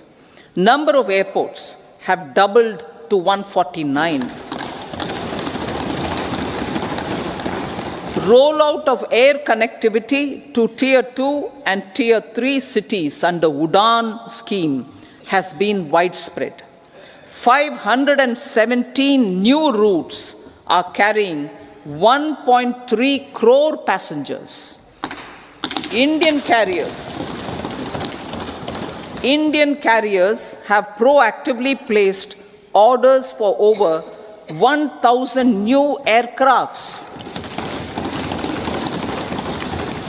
Expansion of existing airports and development of new airports will continue expeditiously. Metro and Namo Bharat. We have a fast expanding middle class and rapid urbanization is taking place. Metro rail and Namo Bharat can be the catalyst for the required urban transformation. Expansion of these systems will be supported in large cities, focusing on transit-oriented development. Green energy. Towards meeting our commitment for net zero by 2070, the following measures will be taken. Viability gap funding will be provided for harnessing offshore wind energy potential for initial capacity of 1 gigawatt. Coal gasification and liquefaction capacity of 100 metric tons will be set up by 2030. This will also help in reducing imports of natural gas, methanol, and ammonia. Phased mandatory blending of compressed biogas in compressed natural gas for transport and piped natural gas for domestic purposes will be mandated. Financial assistance will be provided for procurement of biomass aggregation machinery to support collection. Electric vehicle ecosystem. Our government will expand this and strengthen the e-vehicle ecosystem by supporting manufacturing and charging infrastructure. Greater adoption of e-buses for public transport networks will be encouraged through payment security mechanism. Biomanufacturing and biofoundry. For promoting green growth, a new scheme of biomanufacturing and biofoundry will be launched. This will provide environment-friendly alternatives such as biodegradable polymers, bioplastics, biopharmaceuticals, and bioagri inputs. This scheme will also help in transforming today's consumptive manufacturing paradigm to the one based on regenerative principles. Blue Economy 2.0. For promoting climate resilient activities for Blue Economy 2.0, a scheme for restoration and adaptation measures and coastal aquaculture and mariculture with integrated and multi-sectoral approach will be launched. Comprehensive development of tourist centers. The success of organizing G20 meetings in 60 places presented diversity of India to global audience. Our economic strength has made the country an attractive destination for business and conference tourism. Our middle class also now aspires to travel and explore. Tourism, including spiritual tourism, has tremendous opportunities for local entrepreneurship. President States will be encouraged वो leader नहीं रहेगा जो to पहले take था। up comprehensive development of iconic tourist centers, branding and marketing them at global scale. A framework for rating of the centers based on quality of facilities and services will be established. Long-term interest-free loans will be provided to states for financing such development on matching basis. To address the emerging fervor for domestic tourism, Honorable Speaker, sir, projects for port connectivity, tourism infrastructure, and amenities will be taken up on our islands, including Lakshadweep. This will help in generating employment also. Promoting investments. The FDI inflow during 2014 to 23 was $596 billion, marking a golden era. That is twice the inflow during 2005 to 14. For encouraging sustained foreign investment, we are negotiating bilateral investment treaties with our foreign partners in the spirit of First Develop India. FDI is First Develop India. Reforms in the states for Vikasit Bharat. Many growth and development enabling reforms are needed in the states for realizing the vision of Vikasit Bharat.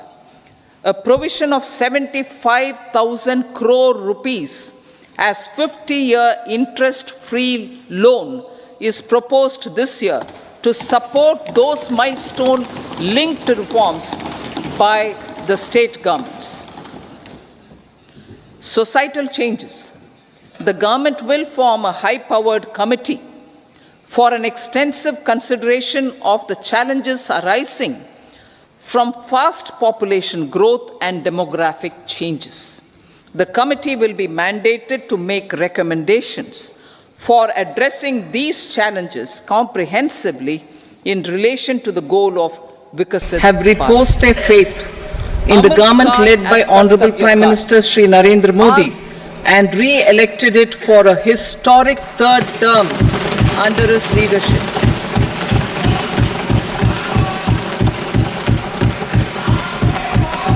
We are grateful for their support, faith, and trust in our policies. We are determined to ensure that all Indians, regardless of religion, caste, gender, and age, make substantial progress in realizing their life goals and aspirations. Global context.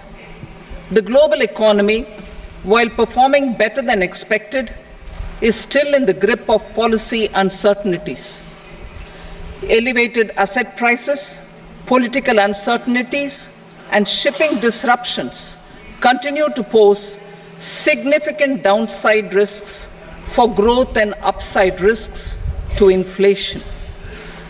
In this context, India's economic growth continues to be the shining exception and will remain so in the years ahead.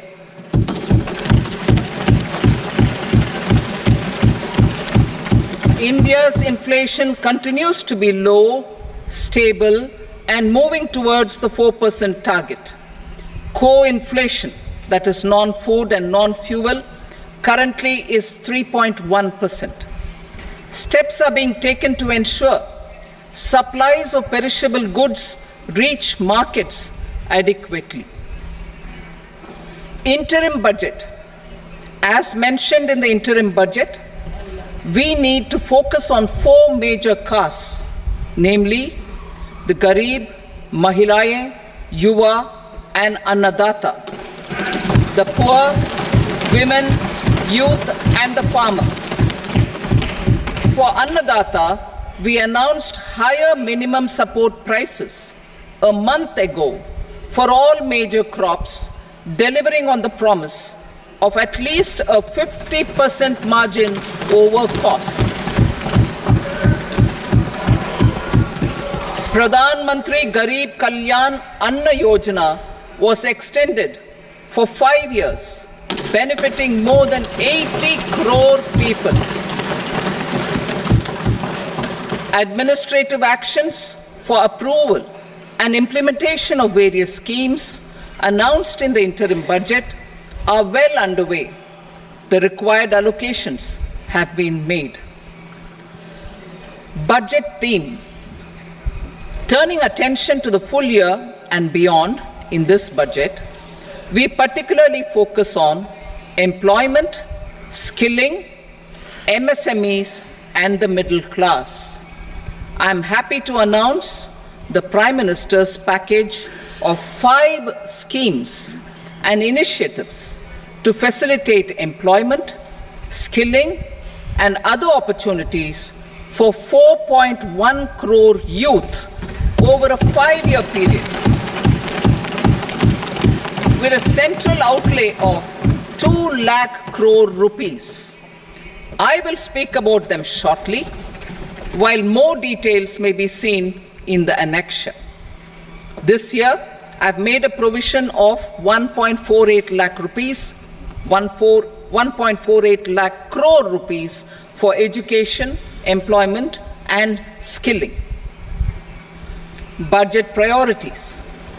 The people have given a unique opportunity to our government to take the country on the path of strong development and an all-round prosperity.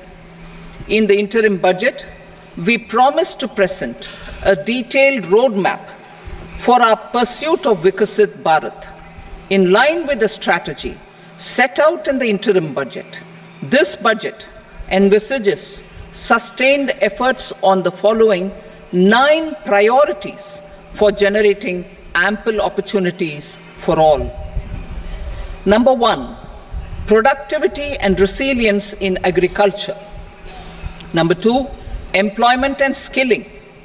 Number 3, inclusive human resource development and social justice. 4. Manufacturing and services. 5. Urban development. 6. Energy security. 7. Infrastructure. 8. Innovation, research and development. And 9. Next generation reforms. Subsequent budgets will build on these and add more priorities and actions. A more detailed formulation will be carried out as part of the economic policy framework about which I will speak later in this speech. This budget details some of the specific actions to be initiated in the current year towards fulfillment of these priorities with potential for transformative changes. The budget also covers some of the previously made announcements with intent to strengthen them and step up their implementation for expediting our journey towards the goal of Viksit Bharat. Priority 1, productivity and resilience in agriculture. Transforming agricultural research. Our government will undertake a comprehensive review of the agricultural research setup to bring the focus on raising productivity and developing climate resilient varieties. Funding will be provided in challenge mode, including to the private sector. Domain experts, both from the government and outside, will oversee the conduct of such research. Release of new varieties. New 109 high-yielding and climate-resilient varieties of 32 field and horticultural crops will be released for cultivation by farmers. Natural farming. In the next 2 years, 1 crore farmers across the country will be initiated into natural farming, supported by certification and branding. Implementation will be through scientific institutions and willing gram panchayats. 10,000 need-based bio-input resource centers will be established. Missions for pulses and oilseeds.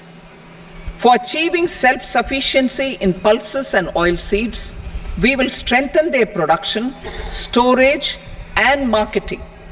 As announced in the interim budget, a strategy is being put in place to achieve Atmanirbharta for oilseeds such as mustard, groundnut, sesame, soybean, and sunflower.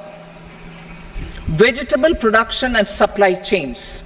Large-scale clusters for vegetable production will be developed closer to major consumption centers. We will promote farmer-producer organizations, cooperatives, and startups for vegetable supply chains, including for collection and storage and marketing. Digital public infrastructure for agriculture. Buoyed by the success of the pilot project, our government, in partnership with the states, will facilitate the implementation of the digital public infrastructure in agriculture for coverage of farmers and their lands in 3 years. During this year, digital crop survey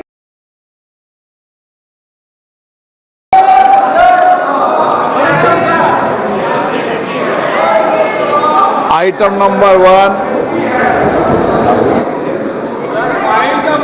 माननीय वित्त मंत्री श्रीमती निर्मला सीतारमन जी।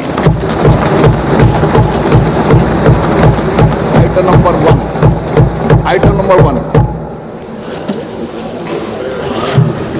Sir, with your permission, I rise to lay on the table a copy each of the following papers, Hindi and English versions, under Article 281 of the Constitution, Report for 2026 to 2031, Volume 1, Main Report of the 16th Finance Commission. 2. Report for 2026-2031, Volume 2, Annexures of the 16th Finance Commission. Number 3. Explanatory memorandum as to the action taken on the recommendations contained in the above report. Item number 2, माननीय वित्त मंत्री Nirmala Sitharaman ji.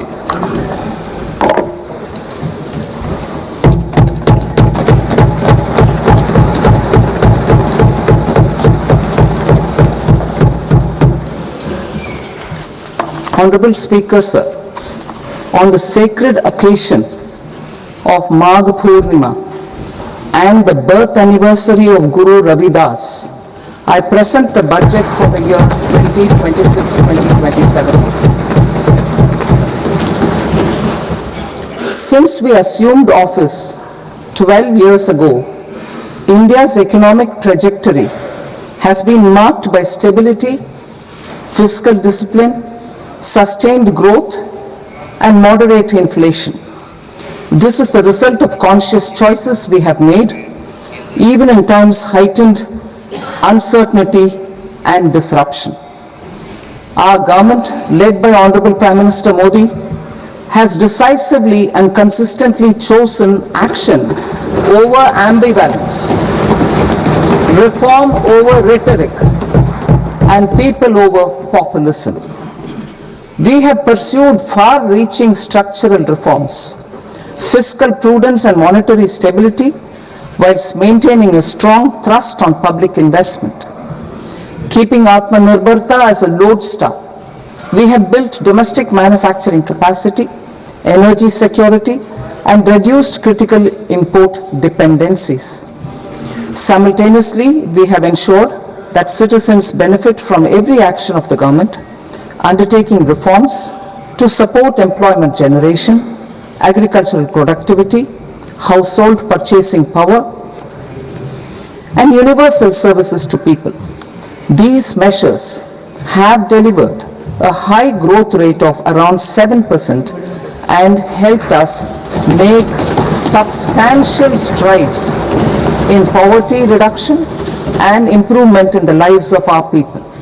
Today, we face an external environment in which trade and multilateralism are imperiled and access to resources and supply chains are disrupted. New technologies are transforming production systems while sharply increasing demands on water, energy, and critical minerals. India will continue to take confident steps towards Vikasit Bharat, balancing ambition with inclusion. As a growing economy with expanding trade and capital needs, India must also remain deeply integrated with global markets, exporting more and attracting stable long-term investment. As I begin part A, I want to express my gratitude to the people for standing firmly with us as we forge our way together towards becoming one of the largest economies of the world.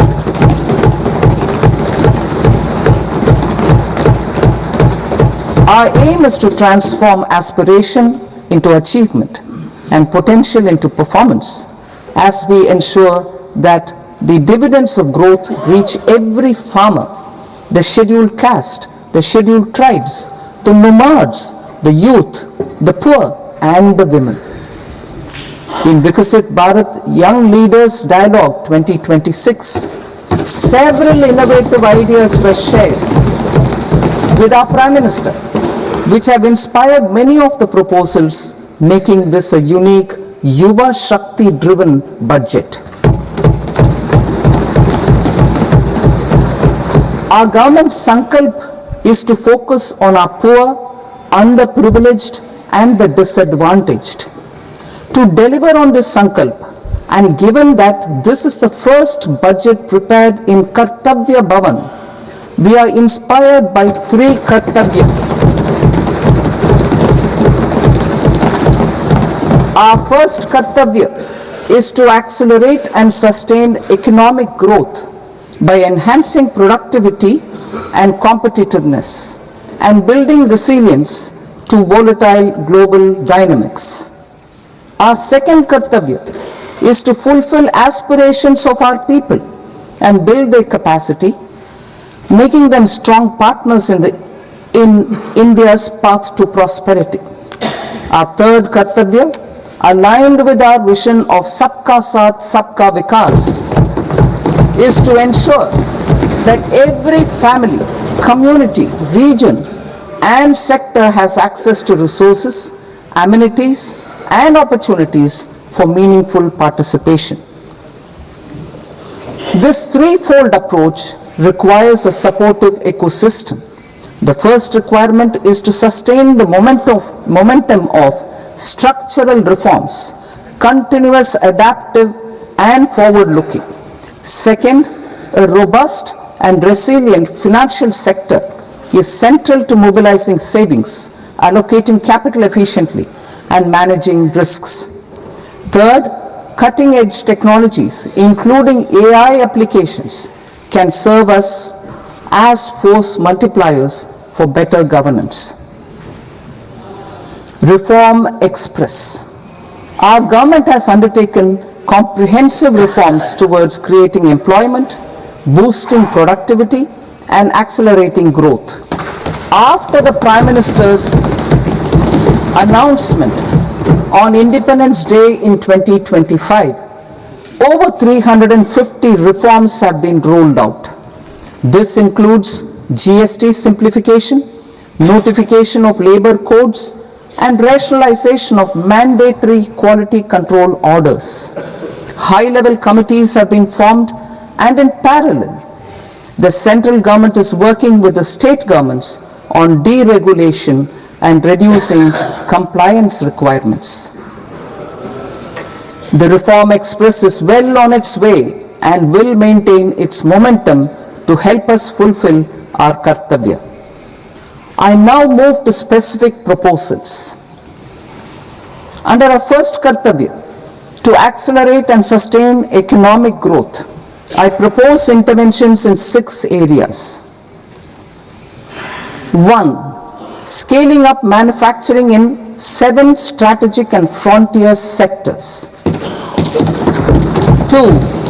Rejuvenating legacy industrial sectors. 3. Creating champion MSMEs. 4. Delivering a powerful push for infrastructure. 5. Ensuring long-term security and stability. And 6. Developing city economic regions. Scaling up of manufacturing in 7 strategic and frontier sectors. Biopharma Shakti, meaning biopharma strategy for health advancement through knowledge, technology, and innovation. India's disease burden is observed to be shifting towards non-communicable diseases like diabetes, cancer, and autoimmune disorders. Biologic medicines are key to longevity and quality of life at affordable costs. To develop India as a global biopharma manufacturing hub,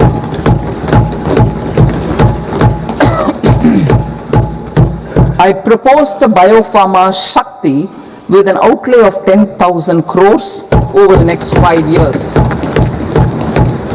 This will build the ecosystem for domestic production of biologics and biosimilars.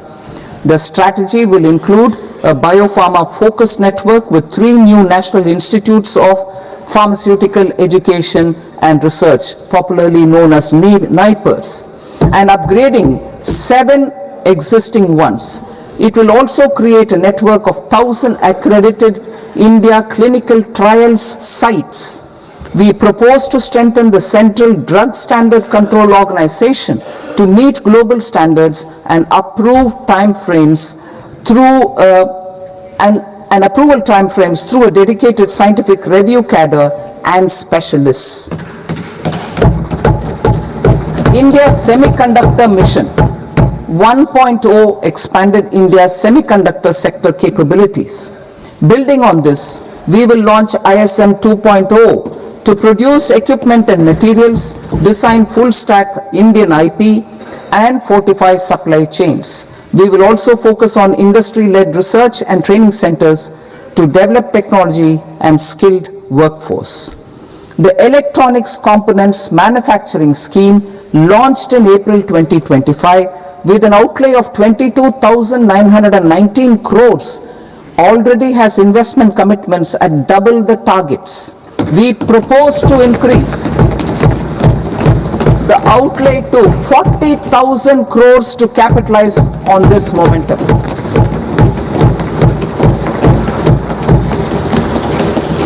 A scheme for rare earth permanent magnets was launched in 2025 November. We now propose to support the mineral-rich states of Odisha, Kerala, Andhra Pradesh and Tamil Nadu to establish dedicated rare earth corridors to promote mining, processing, research and manufacturing. To enhance domestic chemical production and reduction import dependency and reduce import dependency, we will launch a scheme to support states in establishing 3 dedicated chemical parks through challenge route on a cluster-based plug-and-play model. Strong capital goods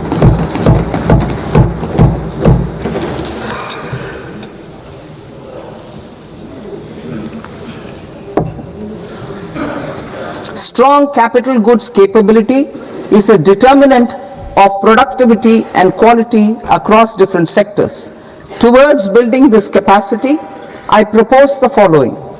High-tech tool rooms will be established by central public sector enterprises at 2 locations as digitally enabled automated service bureaus that locally design, test and manufacture high-precision components at scale and at lower cost. 2. A scheme for enhancement of construction and infrastructure equipments will be introduced to strengthen domestic manufacturing of high value and technologically advanced CIE. This can range from lifts in a multi-storied apartment or firefighting equipment in multiplexes, large or small, and to tunnel boring equipments for building metros and high-altitude roads. I also propose a scheme for container manufacturing to create a globally competitive container manufacturing ecosystem with a budgetary allocation of 10,000 crores over a 5-year period. For the labor-intensive textile sector, I propose an integrated program with 5 subparts. 1. The National Fiber Scheme for self-reliance in natural fibers such as silk, wool and jute, man-made fibers and new age fibers. Textile expansion and employment scheme to modernize traditional clusters with capital support for machinery, technology upgradation and common testing and certification centers. 3. The National Handloom and Handicraft Program to integrate and strengthen existing schemes and ensure targeted support for weavers and artisans. Tax Eco Initiative to promote globally competitive and sustainable textiles and apparels. Samarth 2.0 to modernize the upgrade the textile skilling ecosystem through collaboration with industry and academic institutions. Further, I propose to set up mega textile parks in challenge mode. They can also focus on bringing value addition to technical textiles. I propose to launch the Mahatma Gandhi Gram Swaraj initiative to strengthen khadi, handloom and handicrafts. This will help in global market linkage and branding. It will streamline and support training, skilling, quality of process and production. This will benefit our weavers, Village Industries, One District, One Product ODOP initiative, and also our rural youth. India has the potential to emerge as a global hub for high quality, affordable sports goods. I propose a dedicated initiative for sports goods that will promote manufacturing, research, and innovation in equipment design as well as material sciences. Rejuvenation of legacy industrial clusters. I propose to introduce a scheme to revive 200 legacy industrial clusters to improve their cost competitiveness and efficiency through infrastructure and technology upgradation. Creating champion SMEs and supporting micro enterprises. Recognizing MSMEs as a vital engine of growth, I propose a three-pronged approach to help them grow as champions. Equity support. I propose to introduce a dedicated 10,000 crores SME growth fund to create future champions, incentivizing enterprises based on select criteria. I also propose to top up the Self-Reliant India Fund set up in 2021 with 2,000 crores to continue support to micro enterprises and maintain their access to risk capital. Liquidity support. With TREDS, more than 7 lakh crore has been made available to MSMEs. To leverage its full potential, I propose 4 measures. 1. Mandate TREDS as the transaction settlement platform for all purchases from MSMEs by CPSEs, serving as a benchmark for other corporates. 2. Introduce a credit guarantee support mechanism through CGTMSE for invoice discounting on TREDS platform. 3. Link GEM with TREDS for sharing information with financiers about government purchases from MSMEs, encouraging cheaper and quicker financing. 4. Introduce TREDS receivables as asset-backed securities, helping develop a secondary market, enhancing liquidity and settlement of transactions. Professional support. Government will facilitate professional institutions such as the ICAI, ICSI, ICMAI to design short-term modular courses and practical tools to develop a cadre of corporate mitras, especially in Tier 2 and Tier 3 towns. These accredited para-professionals will help MSMEs meet compliance requirements at affordable costs. Infrastructure. During this past decade, our government has undertaken several initiatives for large-scale enhancement of public infrastructure, including through new financing instruments such as Infrastructure Investment Trust (InvITs) and Real Estate Investment Trust (REITs), and institutions like NIIF and NABFID. We shall continue to focus on developing infrastructure in cities with over 5 lakh population, that is Tier 2, Tier 3 cities, which have expanded to become growth centers. Public capital expenditure has increased manifold from 2 lakh crore in 2014-15 to an allocation of 11.2 lakh crore in BE 25-26. In this coming year, that is financial year 2026-27, I propose to increase it to 12.2 lakh crores to continue the momentum. To strengthen the confidence of private developers regarding risks during infrastructure development and construction phase, I propose to set up an infrastructure risk guarantee fund to provide prudentially calibrated partial credit guarantee to lenders. Over the years, rights have emerged as a successful instrument for asset monetization. I propose to accelerate recycling of significant real estate assets of the CPSEs through the setting up of dedicated rights.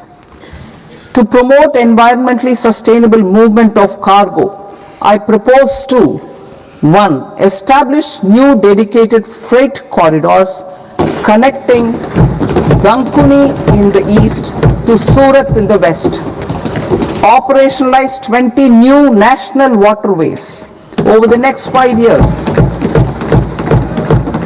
Starting with National Waterways 5 in Orissa to connect mineral-rich areas of Talcher and Angul and industrial centers like Kalinga Nagar to the ports of Paradip and Dhamra. Training institutes will be set up as regional centers of excellence for development of required manpower for these waterways. This will benefit youth in the entire stretch of the waterways to train and acquire skills.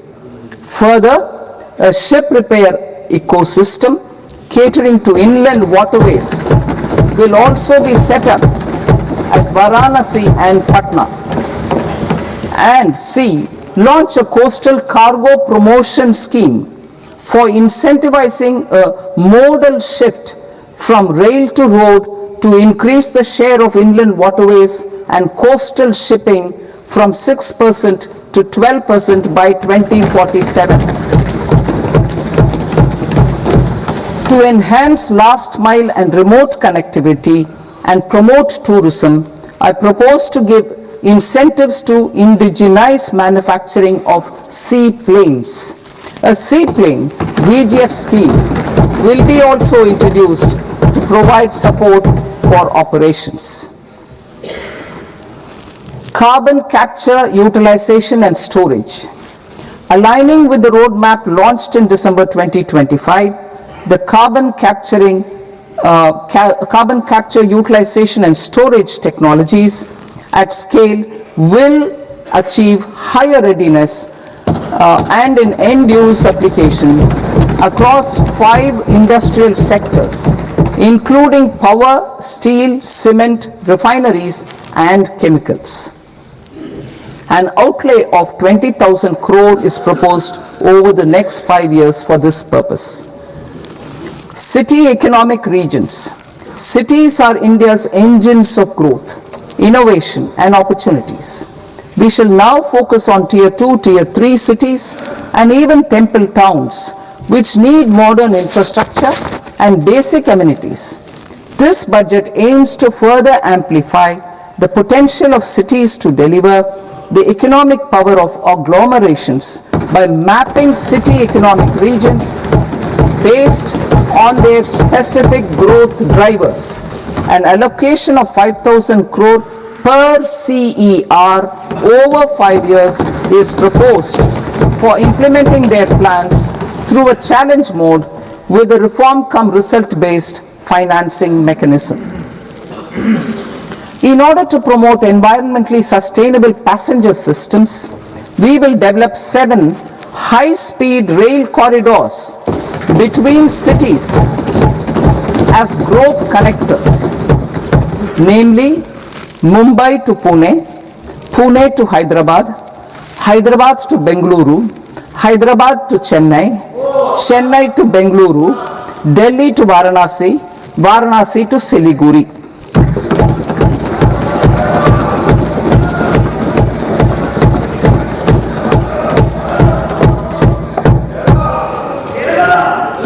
Financial sector. The Indian banking sector today is characterized by strong balance sheet, historic highs in profitability, improved asset quality, and coverage exceeding 98% of villages in the country. At this juncture, we are well placed to futuristically evaluate the measures needed to continue on the path of reform-led growth of this sector. I propose setting up a high-level committee on banking for Vikasit Bharat. High-level committee on banking for Vikasit Bharat to comprehensively review the sector and align it with India's next phase of growth while safeguarding financial stability, inclusion, and consumer protection. The vision for NBFCs for Vikasit Bharat has been outlined with clear targets for credit disbursement and technology adoption in order to achieve scale and improve efficiency in the public sector NBFCs. As a first step, it is proposed to restructure the Power Finance Corporation and Rural Electrification Corporation. I propose a comprehensive review of the foreign exchange management non-debt instruments rules to create a more contemporary, user-friendly framework for foreign investments consistent with India's evolving economic priorities. Corporate bond market. I propose to introduce a market-making framework with suitable access to funds and derivatives on corporate bond indices. I also propose to introduce total return swaps on corporate bonds. Municipal bonds. To encourage the issuance of municipal bonds of higher value by larger cities, I propose an incentive of 100 crore rupees for a single bond issuance. 100 crore rupees for a single bond issuance of more than 1,000 crore. The current scheme under Amrit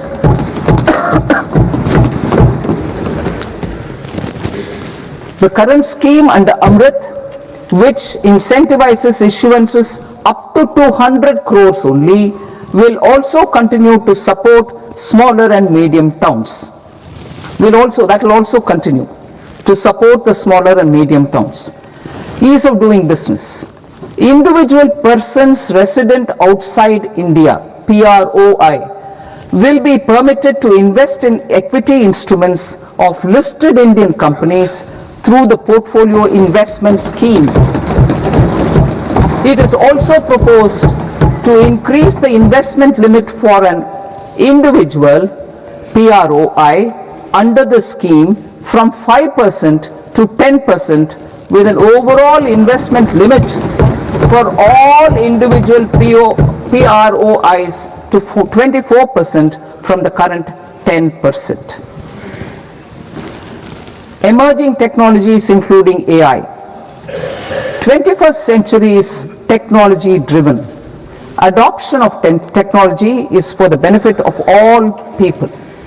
Farmers in the field, women in STEM, youth keen to upskill, and Divyangjan to access newer opportunities.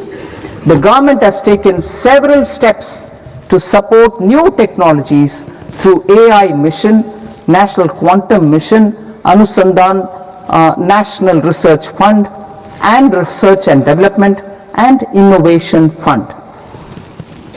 Our second kartavya is to fulfill aspirations and build capacities. Close to 25 crore individuals have come out of multi-dimensional poverty through a decade of our government's sustained and reform-oriented efforts.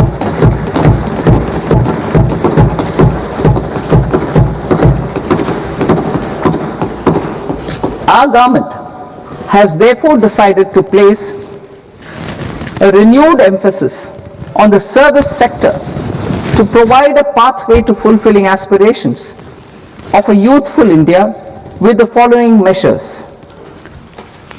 I propose to set up a high-powered Education to Employment and Enterprises Standing Committee to recommend measures that focus on services sector as a core driver of Vikasit Bharat. This will make us a global leader in services with a 10% global share by 2047. The committee will prioritize areas to optimize the potential for growth, employment, and exports. They will also assess the impact of emerging technologies, including AI, on jobs and skill requirements and propose measures thereof. To create a range of skilled career pathways, a new range of skilled career pathways for our youth, I propose interventions in the following sectors. Health. Existing institutions for allied health professionals will be upgraded and new AHP institutions established in private and government sectors. This will cover 10 selected disciplines, including optometry, radiology, anesthesia, OT technology, applied psychology and behavioral health, and add 1 lakh AHPs over the next 5 years. A strong care system covering geriatric and allied care services will be built. A variety of NSQF aligned programs will be developed to train multi-skilled caregivers, combining core care and allied skills such as wellness, yoga, and operation of medical assistive devices. In the coming year, 1.5 lakh caregivers will be trained.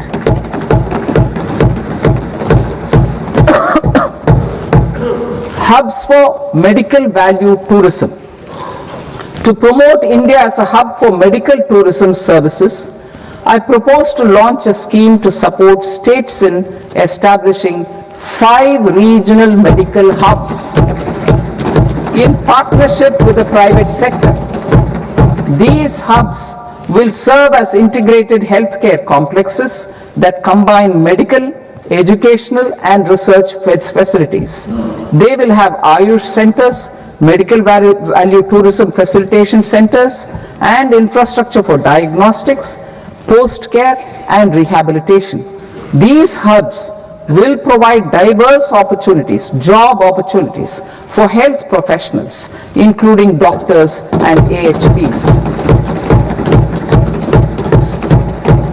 Ancient Indian yoga, already respected in several parts of the world, was given a mass global recognition when Honorable Prime Minister took it to the UN.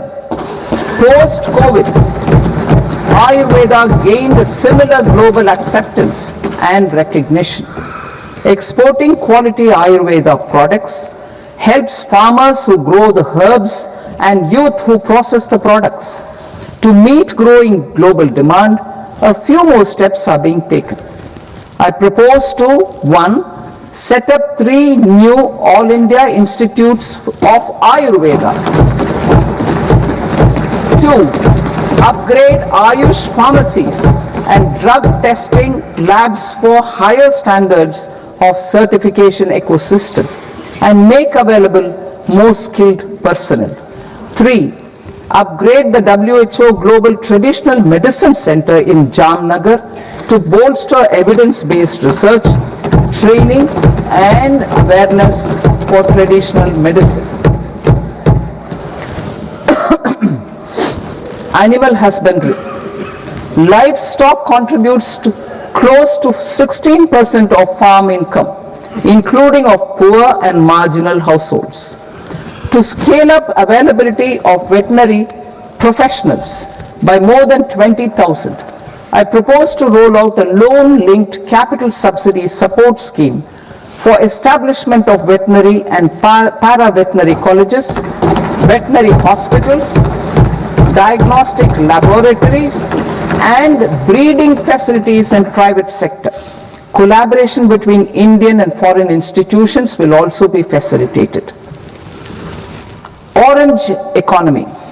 India's animation, visual effects, gaming and comics sector, AVGC sector, is a growing industry projected to require 2 million professionals by 2030. I propose to support the Indian Institute of Creative Technologies, Mumbai, in setting up ABGC content creator labs in 15,000 secondary schools all over the country and 500 colleges. The Indian design industry is expanding rapidly, and yet there is a shortage of Indian designers. I propose to establish, through Challenge Route, a new National Institute of Design to boost design education and development in the eastern region of India. Education. Our government will support states through Challenge Route in creating 5 university townships in the vicinity of major industrial and logistics corridors. These planned academic zones will host multiple universities, colleges and research institutions, skill centers and residential complexes. In higher education, STEM institutions, prolonged hours of study and laboratory work pose some challenges for girl students. Through VGF, Viability Gap Funding and capital support, one girls' hostel will be established in every district.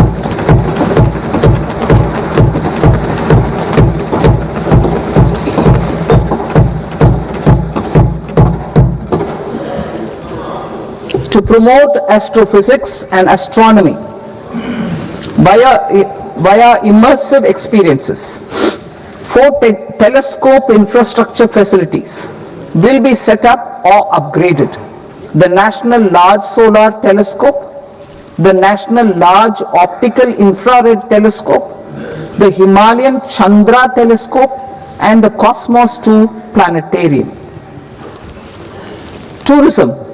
The tourism sector has the potential to play a large role in the employment generation, forex earnings, and expanding the local economy. I propose to set up a National Institute of Hospitality by upgrading the existing National Council for Hotel Management and Catering Technology. It will function as a bridge between academia, industry, and government.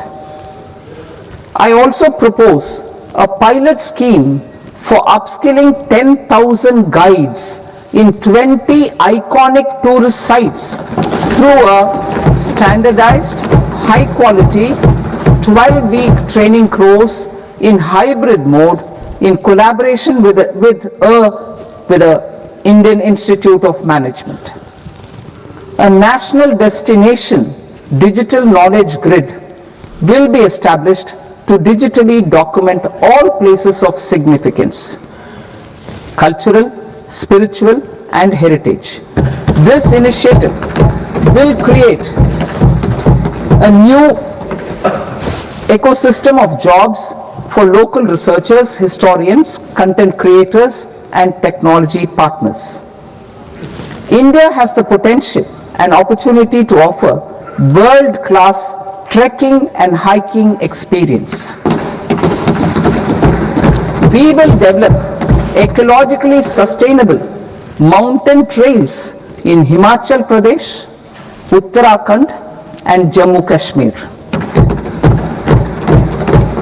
Also in Araku Valley in the Eastern Ghats and Podigai Malai in the Western Ghats.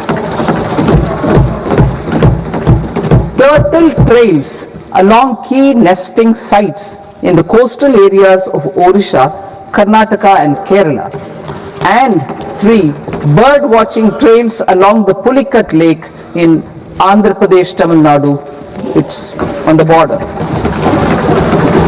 Under the visionary leadership of Honorable Prime Minister, we established the International Big Cat Alliance in 2024. This year, India is hosting the first ever Global Big Cat Summit, where heads of governments and ministers from 95 range countries will deliberate on collective strategies for conservation. Heritage and culture tourism.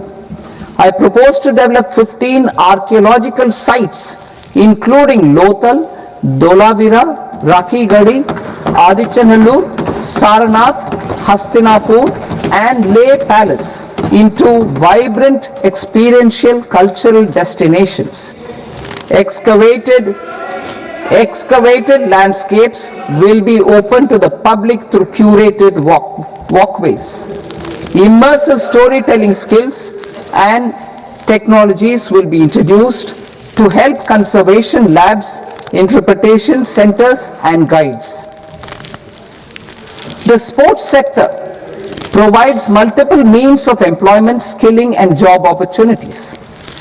Taking forward the systematic nurturing of sports talent which is set in motion through the Khelo India program earlier, I propose to launch a Khelo India mission to transform the sports sector over the next decade. The mission will facilitate an integrated talent development pathway supported by training centers which are foundational, intermediate, and elite levels. B, systematic development of coaches and support staff. C, integration of sports science and technology. D, competitions and leagues to promote sports culture and provide platforms. And E, development of sports infrastructure for training and competition. Our third Kartavya aligns with our vision of Sabka Saath Sabka Vikas towards Vikasit Bharat. This requires targeted efforts for 1. Increasing farmer incomes through productivity enhancement and entrepreneurship, with special attention to small and marginal farmers. B. Empowering Divyangjan through access to livelihood opportunities, training, and high-quality assistive devices. C. Empowering the vulnerable to access mental health and trauma care. D. Focus on the Purvodaya states and the Northeast region to accelerate development and employment opportunities. Fisheries. We will undertake initiatives for integrated development of 500 reservoirs and Amrit Sarovars. 2. Strengthen the fisheries value chain in coastal areas and enable market linkages involving startups and women-led groups together with fish farmer producer organizations. Animal husbandry. To provide quality employment opportunities in rural and peri-urban areas, we will support the animal husbandry sector in entrepreneurship development through A credit-linked subsidy program, B, scaling up and modernization of livestock enterprises, C, enhanced creation of livestock, dairy, and poultry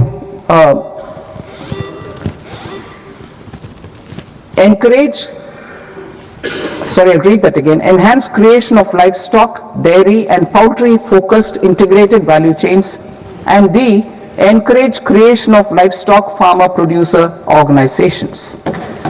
High value agriculture.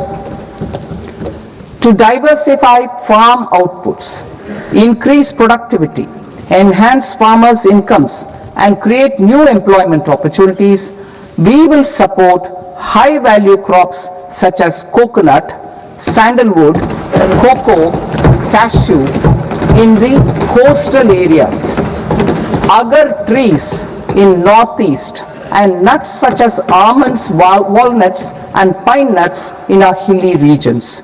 These, all of them, will be supported. India is the world's largest producer of coconuts. About 30 million people, including nearly 10 million farmers, depend on coconuts for their livelihood. To further enhance competitiveness in coconut production, I propose a coconut promotion scheme to increase production and enhance productivity through various interventions, including replacing and non-productive trees with new saplings or plants or varieties in major coconut growing states. A dedicated program is proposed for Indian cashew and cocoa to make India self-reliant in raw cashew and coconut production and processing, enhance export competitiveness, and transform Indian cashew and Indian cocoa into premium global brands by 2030. Sandalwood. Sandalwood is closely linked to India's social and cultural heritage. Our government will partner with state governments to promote focused cultivation and post-harvest processing to restore the glory of the Indian sandalwood ecosystem, to rejuvenate old, low-yielding orchards and expand high-density cultivation of walnuts, almonds, and pine nuts. We will support a dedicated program to enhance farmer incomes and in bringing value addition by engaging youth. Bharat Vistar, that is virtually integrated system to access agricultural resources. I propose to launch Bharat Vistar, a multilingual AI tool that shall integrate the AgriStack portals and the ICAR package on agricultural practices with AI systems. This will enhance farm productivity, enable better decisions for farmers, and reduce risk by providing customized advisory support. She Marts for rural women-led enterprises. Building on the success of Lakpati Didi program, I propose to help women take the next step from credit-linked livelihoods to being owners of enterprises. Self-help entrepreneur, She Marts will be set up as community-owned retail outlets within the cluster-level federations through enhanced and innovative financing instruments. Empowering Divyangjan. Divyangjan Kaushal Yojana. Information technology, AVGC sectors, hospitality and food and beverages sectors often offer task-oriented and process-driven roles which are suitable for Divyangjan. We will ensure dignified livelihood opportunities through industry-relevant and customized training specific to each Divyangjan group. Divyang Sahara Yojana.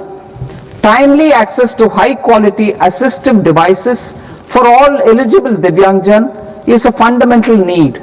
I propose to 1. Support the Artificial Limbs Manufacturing Corporation of India, Alimco, to set up and to scale up production of assistive devices, invest in R&D and AI integration, strengthen PM Divyasha Kendras, and support setting up of assistive technology marts as modern retail style centers where Divyangjan and senior citizens can see, try and purchase assistive products. Reaffirming our commitment to mental health and trauma care. There are no national institutes for mental health care in North India. We will therefore set up a NIMHANS 2 and also upgrade national mental health institutes in Ranchi and in Tezpur as regional apex institutions. Emergencies expose families, particularly the poor and vulnerable, to unexpected expenditure. We will strengthen and increase these capacities by 50% in district hospitals by establishing emergency and trauma care centers. Focus on Purvodaya states and northeastern regions. Purvodaya. I propose the development of an integrated East Coast industrial corridor with a well-connected node at Durgapur, creation of 5 tourism destinations in 5 Purvodaya states, and the provision of 4,000 e-buses. Buddhist sites in northeastern region. The northeastern region is a civilizational confluence of Theravada and Mahayana or Vajrayana traditions, I propose to launch a scheme for development of Buddhist circuits in Arunachal Pradesh, Sikkim, Assam, Manipur, Mizoram, and Tripura.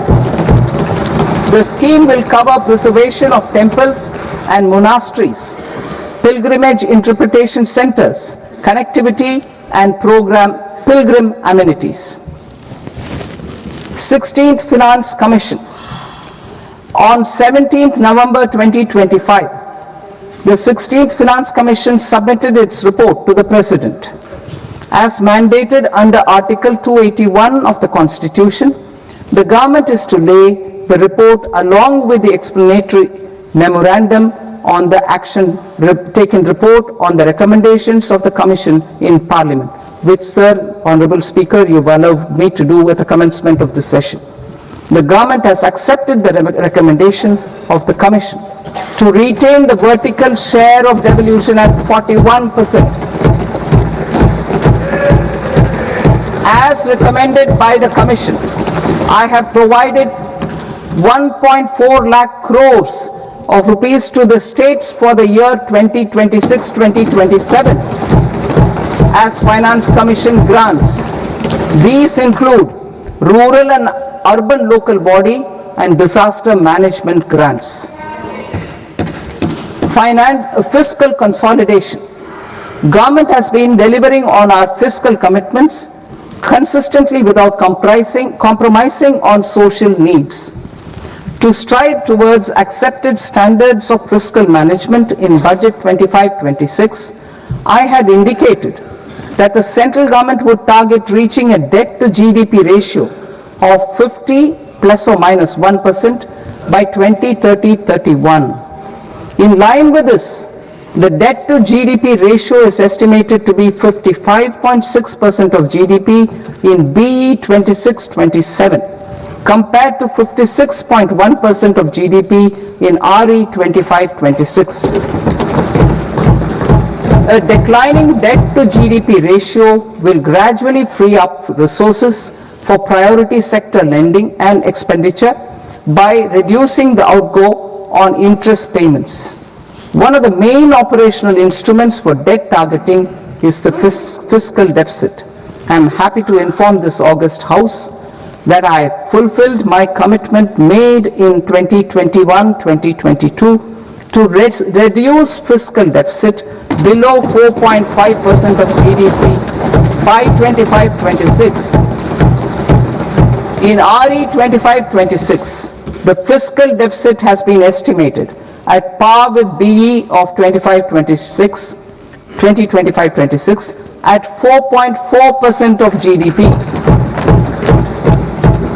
In line with the new fiscal prudence path of debt consolidation, the fiscal deficit in BE 26-27 is estimated to be 4.3% of the GDP.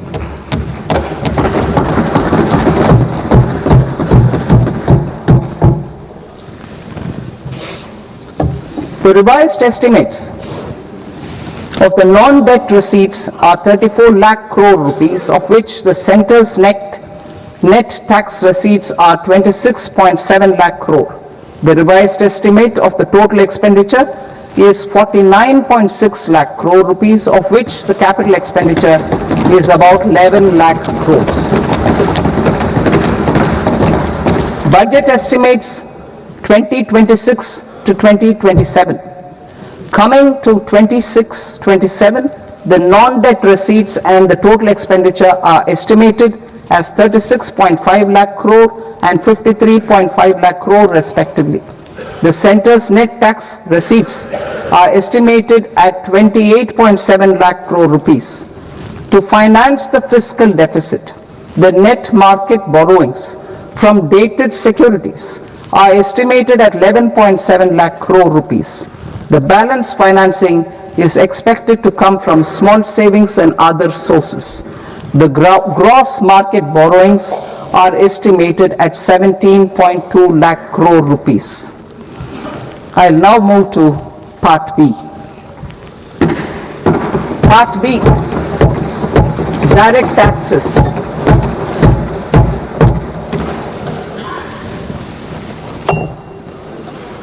Honorable Speaker, sir, I now present my proposals on direct taxes. New Income Tax Act.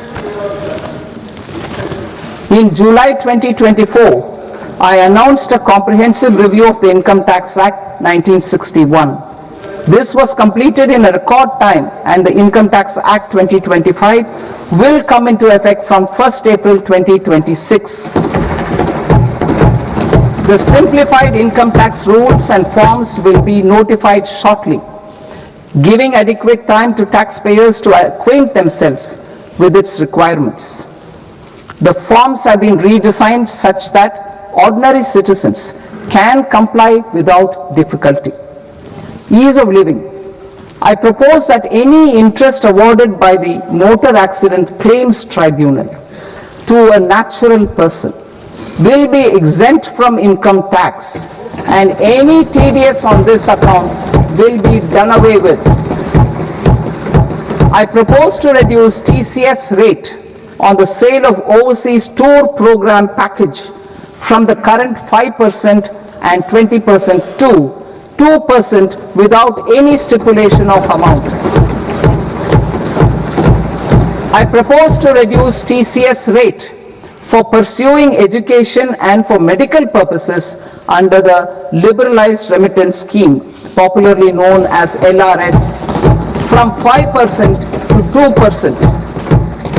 Supply of manpower services is proposed to be specifically brought within the ambit of payment to contractors for the purpose of TDS to avoid ambiguity. Thus, TDS on these services will be at the rate of either 1% or 2% only. I propose a scheme for small taxpayers wherein a rule-based automated process will enable obtaining a lower or nil deduction certificate instead of filing an application with the assessing officer. For the ease of taxpayer holding securities in multiple companies, I propose to enable depositories to accept Form 15G or Form 15H from the investor and provide it directly to various relevant companies.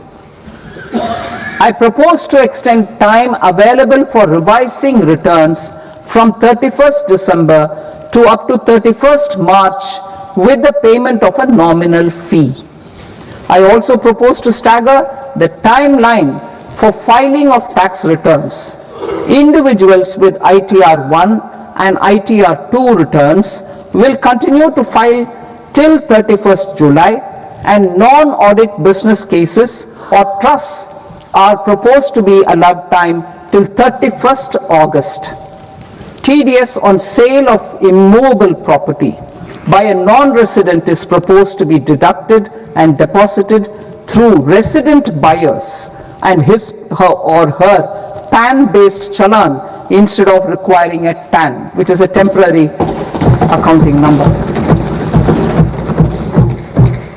To address practical issues of small taxpayers like students, young professionals, tech employees, relocated NRIs, and such others, I propose to introduce a one-time 6-month foreign asset disclosure scheme for these taxpayers to disclose income or assets below a certain size.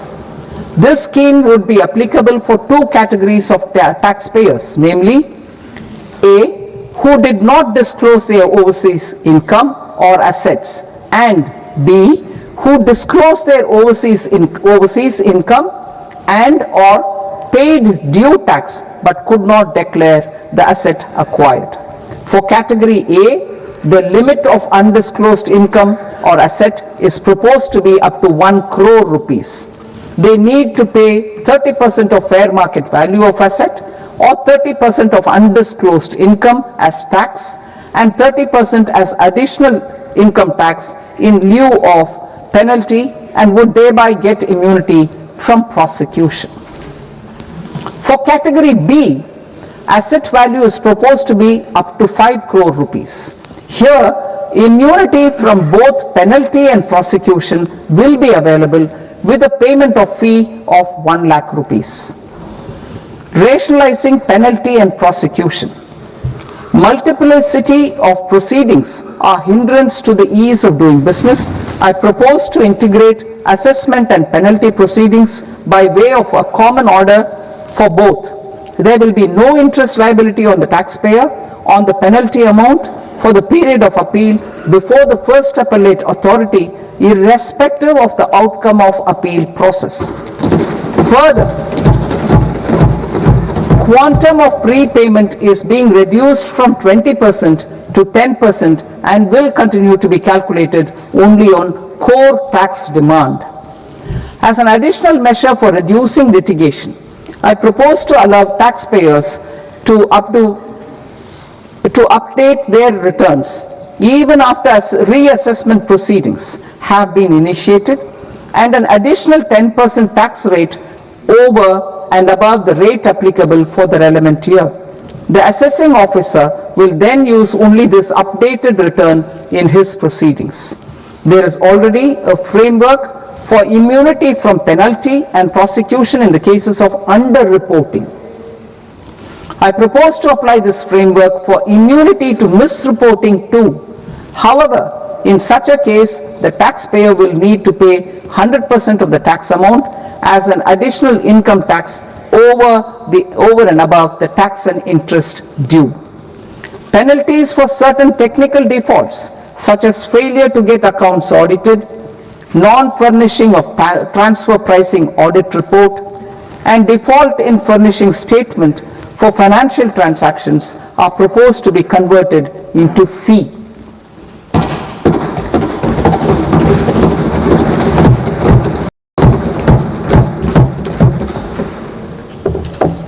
I propose to rationalize prosecution framework under Income Tax Act while maintaining a careful balance for deterrence in some serious offence. Non-production of books of account and documents and requirement of TDS payment where payment is made in kind are being decriminalized. Further, minor offences will attract fine only. The remaining prosecutions will be graded commensurate with the quantum of offence.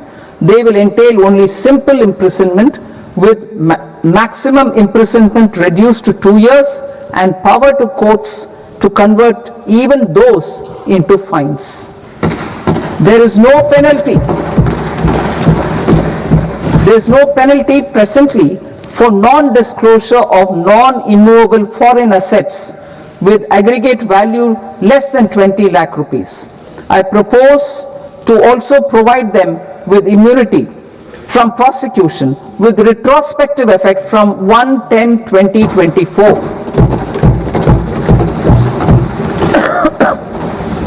Cooperatives. Deduction is already allowed to a primary cooperative society engaged in supplying milk, oilseeds, fruits or vegetables raised or grown by its members. I propose to extend this deduction to also include supply of cattle feed and cotton seed produced by its members. I propose to allow inter-cooperative society dividend income as deduction under the new tax regime to the extent it is further distributed to its members. I further propose to allow exemption for a period of 3 years to dividend income received by a notified national cooperative federation on their investments made in companies up to 31/1/2026. This exemption would be allowed only for dividends further distributed to its member cooperatives. Supporting IT sector as India's growth engine. India is a global leader in software development services, IT-enabled services, knowledge process outsourcing services, and contract R&D services relating to software development.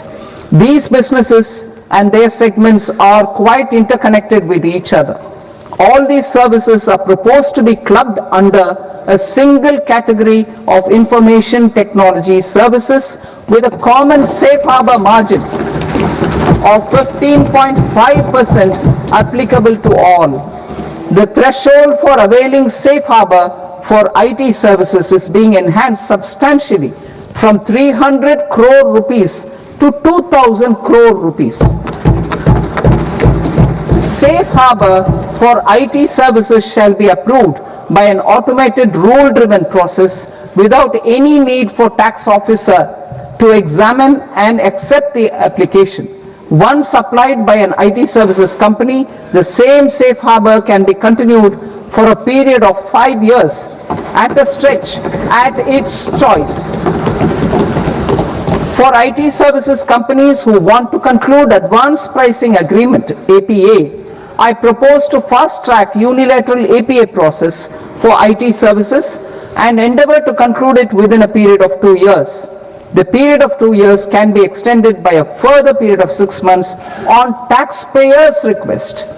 I propose to extend the facility of modified returns available to the entity entering APA to its associated entities also.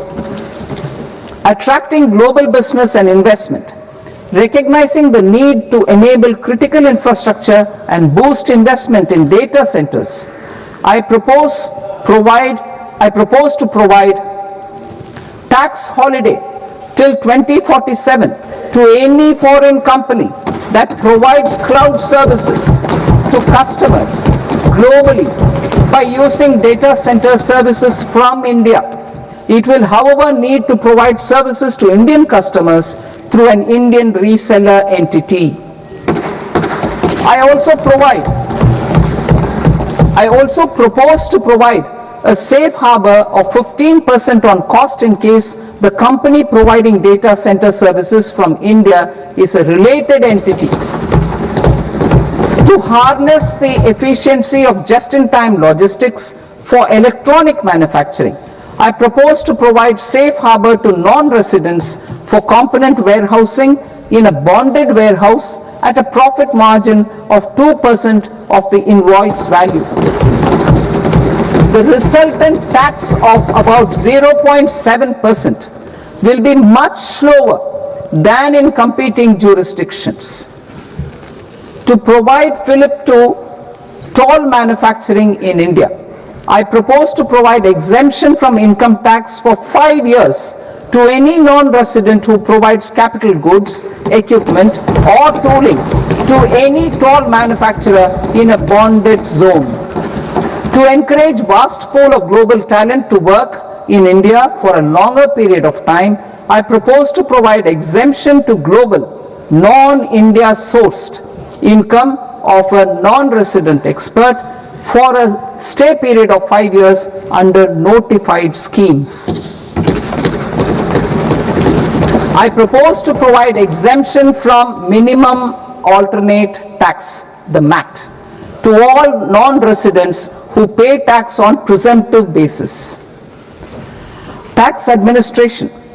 I propose to constitute a joint committee of Ministry of Corporate Affairs and Central Board of Direct Taxes for incorporating the requirements of income computation and disclosure standards, the ICDS, in the Indian Accounting Standards Ind AS itself. Separate accounting requirement based on ICDS will be done away with from the tax year 27-28. To support Prime Minister Modi's vision of homegrown accounting and advisory firms to become global leaders, I propose to rationalize the definition of accountant for the purposes of safe harbor rules. Other tax proposals. Change in taxation of buyback was brought in to address the improper use of buyback route by promoters. In the interest of minority shareholders, I propose to tax buyback for all types of shareholders as capital gains. However, to disincentivize misuse of tax arbitrage, promoters will pay an additional buyback tax. This will make effective tax 22% for corporate promoters. For non-corporate promoters, the effective tax will be 30%. TCS rate for sellers of specific goods, namely alcoholic liquor, scrap and minerals will be rationalized to 2%, and that on tendu leaves will be reduced from 5% to 2%. I propose to raise the STT on futures to 0.05% from the present 0.02%. STT on options premium and exercise of options are both proposed to be raised to 0.15% from the present rate of 0.1% and 0.125% respectively. We reformed the taxation landscape for corporates in 2019 by providing them a simplified regime with lower tax rate so that they could productively focus on business rather than on claim of deductions and exemptions. To encourage companies to shift to the new regime, set off of brought forward MAT credit, minimum alternate tax credit, is proposed to be allowed to companies only in the new regime. Set off using available MAT credit is proposed to be allowed to an extent of 1/4 of the tax liability in the new regime. MAT is proposed to be made final tax, so there will be no further credit accumulation from 1st April 2026. In line with this change, the rate of final tax is being reduced to 14% from the current MAT rate of 15%. The brought forward MAT credit of taxpayers accumulated till 30th March 2026 will continue to be available to them for set off as above. Indirect taxes. I shall now take up proposals related to indirect taxes. My proposals for customs and central excise aim to further simplify the tariff structure, support domestic manufacturing, promote export competitiveness, and correct inversion in duty. To continue weeding out long continuing customs duty exemptions, I propose to remove certain exemptions on items which are being manufactured in India or where the imports are negligible. Similarly, to further simplify the process of ascertaining the rate of duty applicable on a particular item, I propose to incorporate certain effective rates in various customs notifications to the tariff schedule itself. I shall now take up sector-specific proposals. Promotion of exports of marine, leather, and textile products. I propose to increase the limit for duty-free imports of specified inputs used for processing seafoods for export from the current 1% to 3% of FOB value of the previous year's export turnover. I also propose to allow duty-free imports of specified inputs, which is currently available for exports of leather or synthetic footwear, to exports of shoe uppers as well. I propose to extend the time period for export of final product from the existing 6 months to 1 year for exporters of leather or textile garments, leather or synthetic footwear, and other leather products.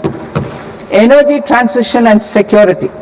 I propose to extend the basic customs duty exemption given to capital goods used for manufacturing lithium-ion cells for batteries to those used for manufacturing lithium-ion cells for battery energy storage systems also.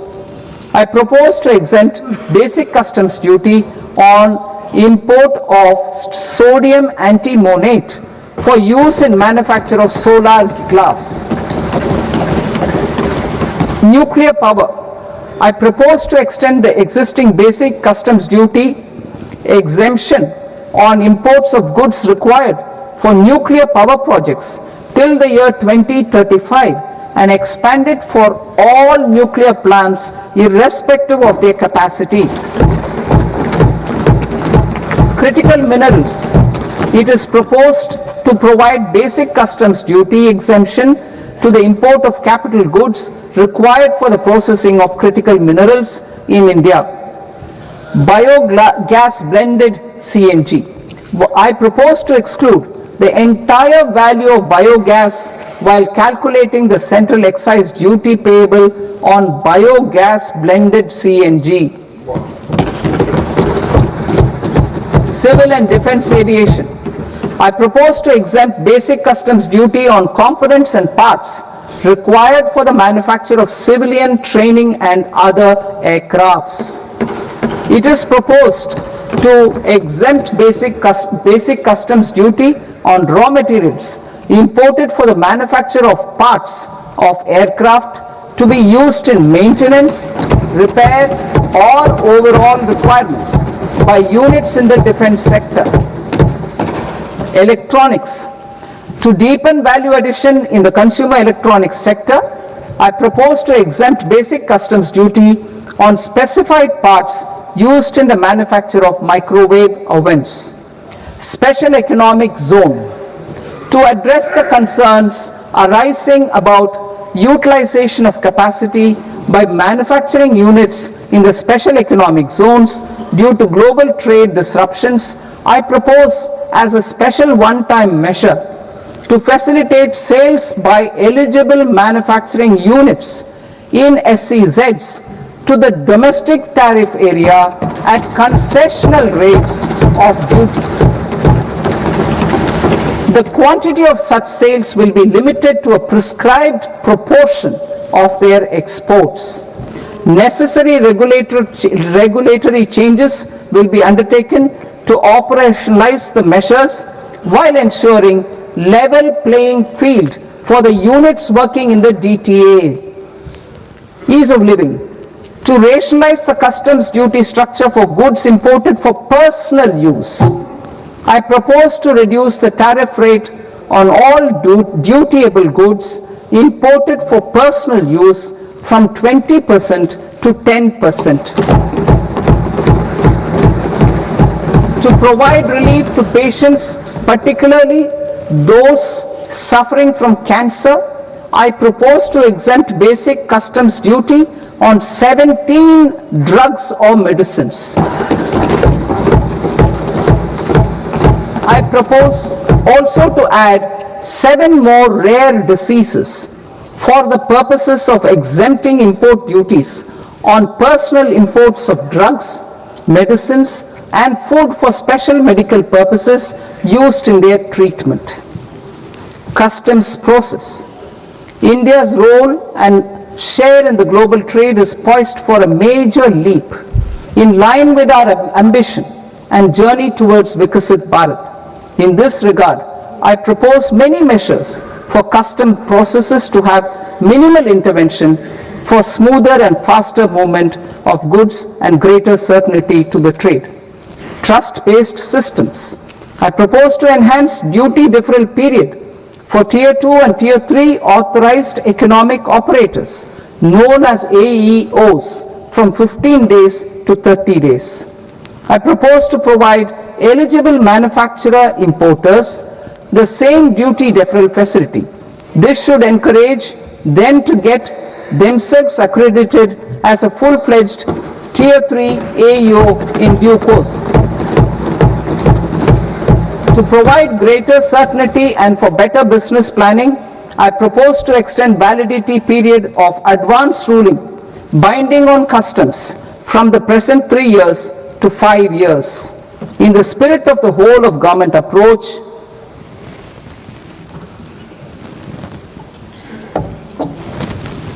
government agencies will be encouraged to leverage AEO accreditation for preferential treatment in clearing their cargo.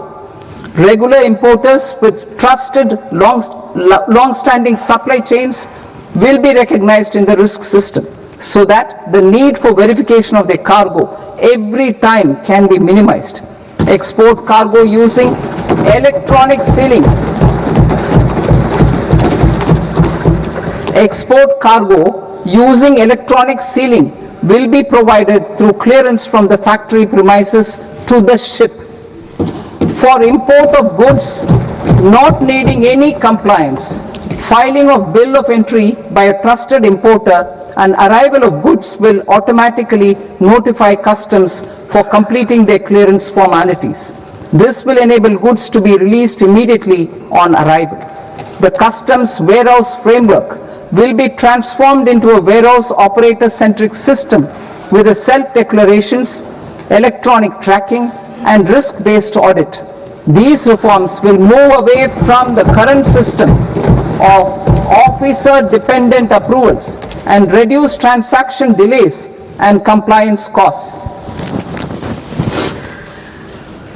Ease of doing business. Approvals required for cargo clearance from various government agencies will be seamlessly processed through a single and interconnected digital window by the end of the financial year. Processes involved in clearance of food, drugs, plant and animal and wildlife products, accounting for about 70% of interdicted cargo, will be operationalized on this system by April 2026 itself.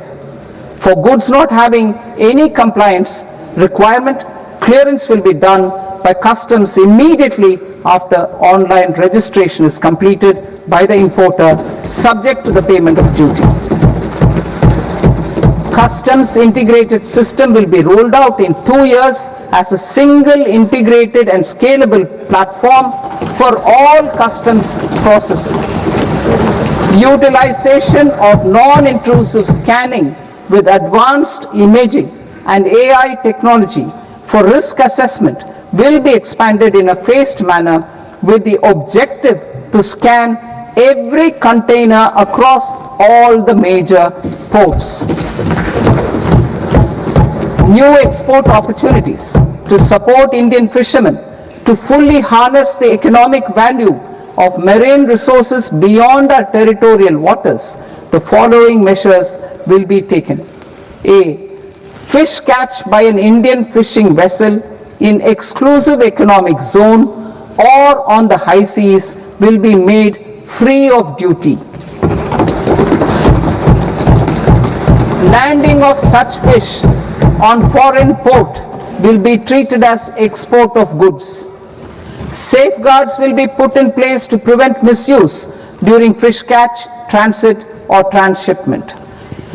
To support aspirations of India's small businesses, artisans and startups to access global markets through e-commerce, I am pleased to announce complete removal of the current value cap of 10 lakh rupees per consignment on courier exports.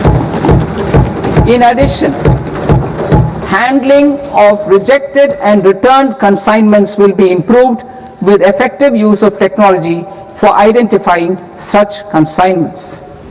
I propose to revise provisions governing baggage clearance during international travel to address genuine concerns of passengers.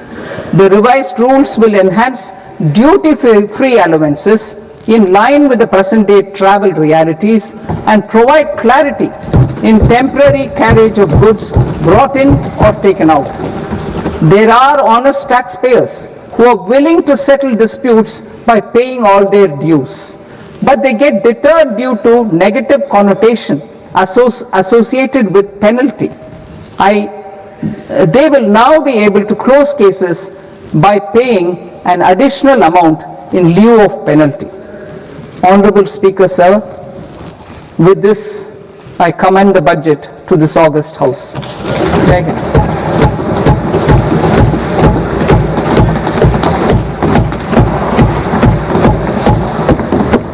One and a half hours. Item number 3 माननीय वित्त मंत्री जी।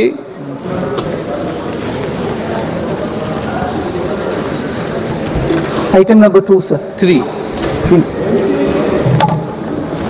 Sir, with your permission, I rise to lay on the table of the following statements under Section 3, 1 of the Fiscal Responsibility and Budget Management Act of 2003. Medium-term fiscal policy cum fiscal policy strategy statement. and macroeconomic framework statement. Item number 4, माननीय वित्त मंत्री जी। Sir, with your permission, I move for leave to introduce the Finance Bill 2026. प्रश्न ये कि विधेयक को पुनर्स्थापित करने की अनुमति प्रदान की जाए। जो सदस्य इस पक्ष में हाँ गए, जो सदस्य विरोध में ना गए, मेरे विचार में निर्णय हाँ वालों के पक्ष में, हाँ वालों के पक्ष में अनुमति प्रदान की जाती है। माननीय मंत्री जी, अब विधेयक पूरे स्थापित करें। Sir, I introduce the bill. माननीय सदस्यगण, आपको सूचित किया जाता है कि माननीय वित्त मंत्री जी के बजट भाषण की कॉपी पब्लिकेशन काउंटर पर ली जाती है। बजट भाषण और बजट से संबंधित दस्तावेज आपके मोबाइल फोन और मेंबर पोर्टल्स पर ही उपलब्ध है। सभा की कार्रवाई कल सोमवार दिनांक 2 फरवरी 2026 को प्राप्त 11 बजे तक के लिए स्थगित की जाती है।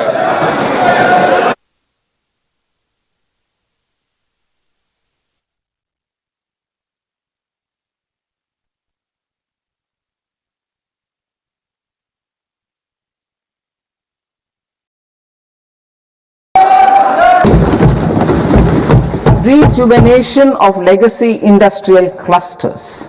I propose to introduce a scheme to revive 200 legacy industrial clusters to improve their cost competitiveness and efficiency through infrastructure and technology upgradation.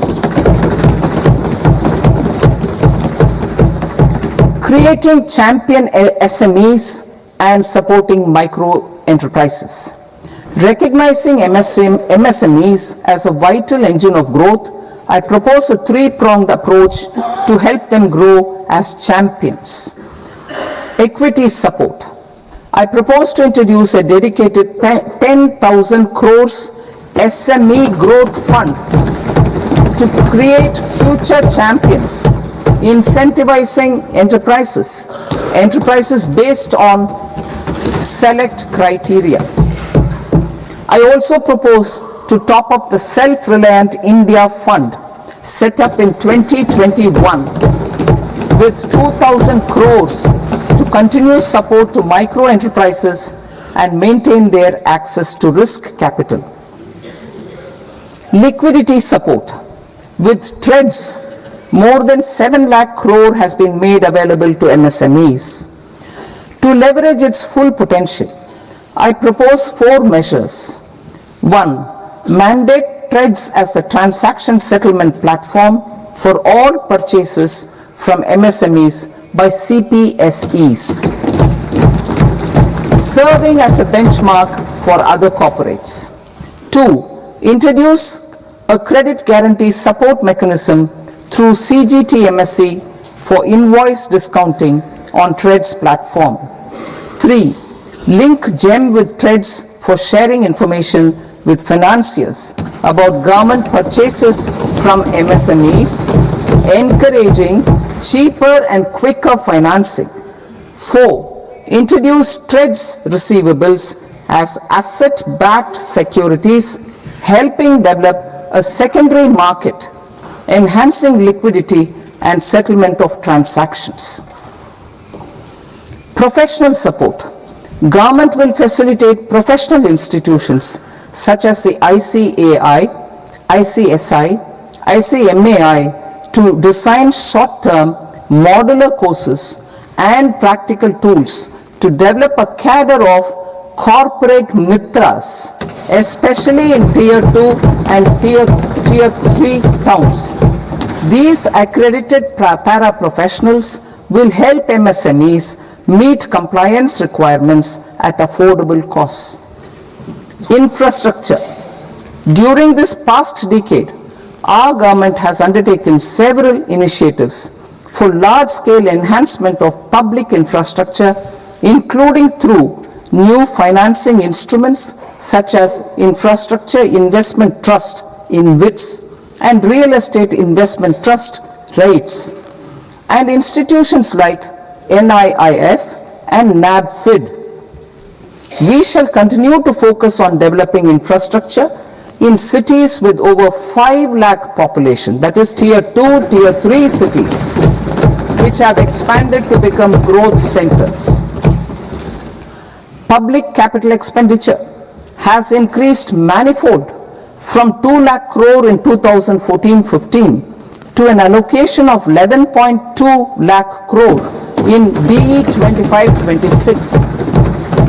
In this coming year, that is financial year 2026-27, I propose to increase it to 12.2 lakh crores to continue the momentum. To strengthen the confidence of private developers regarding risks during infrastructure development and construction phase, I propose to set up an infrastructure risk guarantee fund to provide prudentially calibrated partial credit guarantee to lenders. Over the years, rights have emerged as a successful instrument for asset monetization. I propose to accelerate recycling of significant real estate assets of the CPSEs through the setting up of dedicated rights. To promote environmentally sustainable movement of cargo, I propose to 1. Establish new dedicated freight corridors connecting Dankuni in the east to Surat in the west. Operationalize 20 new national waterways over the next 5 years. Starting with National Waterways 5 in Orissa to connect mineral-rich areas of Talcher and Angul and industrial centers like Kalinga Nagar to the ports of Paradip and Dhamra. Training institutes will be set up as regional centers of excellence for development of required manpower for these waterways. This will benefit youth in the entire stretch of the waterways to train and acquire skills. Further, a ship repair ecosystem catering to inland waterways will also be set up at Varanasi and Patna. And C. Launch a coastal cargo promotion scheme for incentivizing a modal shift from rail to road to increase the share of inland waterways and coastal shipping from 6% to 12% by 2047. To enhance last mile and remote connectivity and promote tourism, I propose to give incentives to indigenize manufacturing of seaplanes. A seaplane VGF scheme will be also introduced to provide support for operations. Carbon capture, utilization and storage. Aligning with the roadmap launched in December 2025, the carbon capture, utilization and storage technologies at scale will achieve higher readiness and in end-use application across 5 industrial sectors, including power, steel, cement, refineries, and chemicals. An outlay of 20,000 crore is proposed over the next 5 years for this purpose. City economic regions.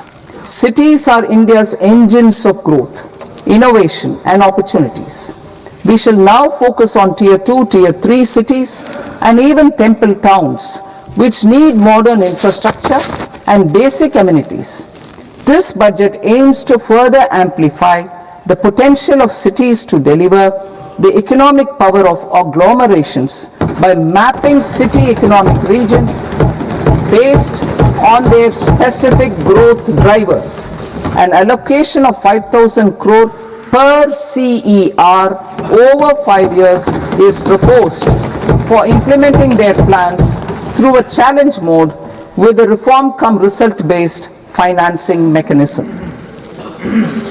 In order to promote environmentally sustainable passenger systems, we will develop 7 high-speed rail corridors between cities as growth connectors, namely Mumbai to Pune, Pune to Hyderabad, Hyderabad to Bengaluru, Hyderabad to Chennai, Chennai to Bengaluru, Delhi to Varanasi, Varanasi to Siliguri.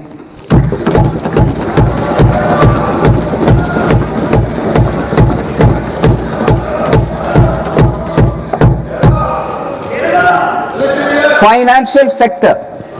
The Indian banking sector today is characterized by strong balance sheet, historic highs in profitability, improved asset quality, and coverage exceeding 98% of villages in the country.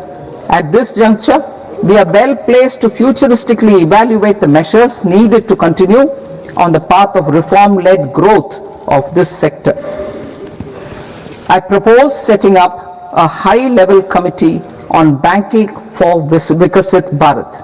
High-level committee on banking for Vikasit Bharat to comprehensively review the sector and align it with India's next phase of growth while safeguarding financial stability, inclusion, and consumer protection. The vision for NBFCs for Vikasit Bharat has been outlined with clear targets for credit disbursement and technology adoption in order to achieve scale and improve efficiency in the public sector NBFCs. As a first step, it is proposed to restructure the Power Finance Corporation and Rural Electrification Corporation. I propose a comprehensive review of the foreign exchange management non-debt instruments rules to create a more contemporary, user-friendly framework for foreign investments consistent with India's evolving economic priorities. Corporate bond market. I propose to introduce a market-making framework with suitable access to funds and derivatives on corporate bond indices. I also propose to introduce total return swaps on corporate bonds. Municipal bonds. To encourage the issuance of municipal bonds of higher value by larger cities, I propose an incentive of 100 crore rupees for a single bond issuance. 100 crore rupees for a single bond issuance of more than 1,000 crore. The current scheme under Amrit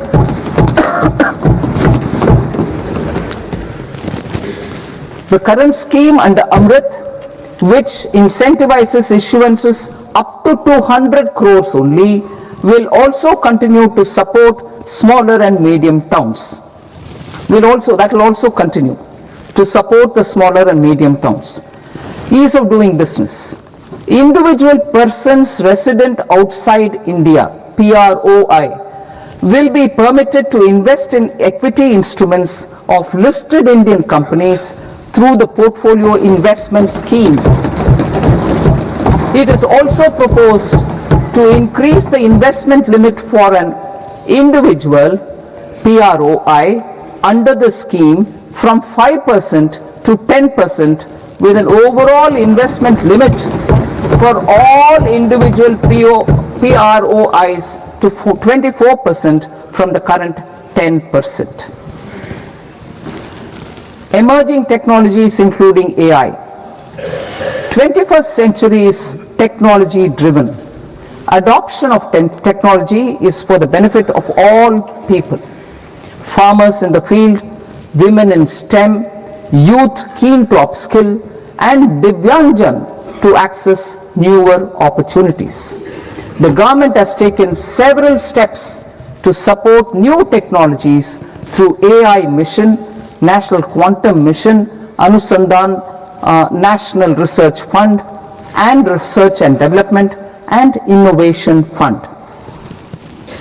Our second kartavya is to fulfill aspirations and build capacities. Close to 25 crore individuals have come out of multi-dimensional poverty through a decade of our government's sustained and reform-oriented efforts.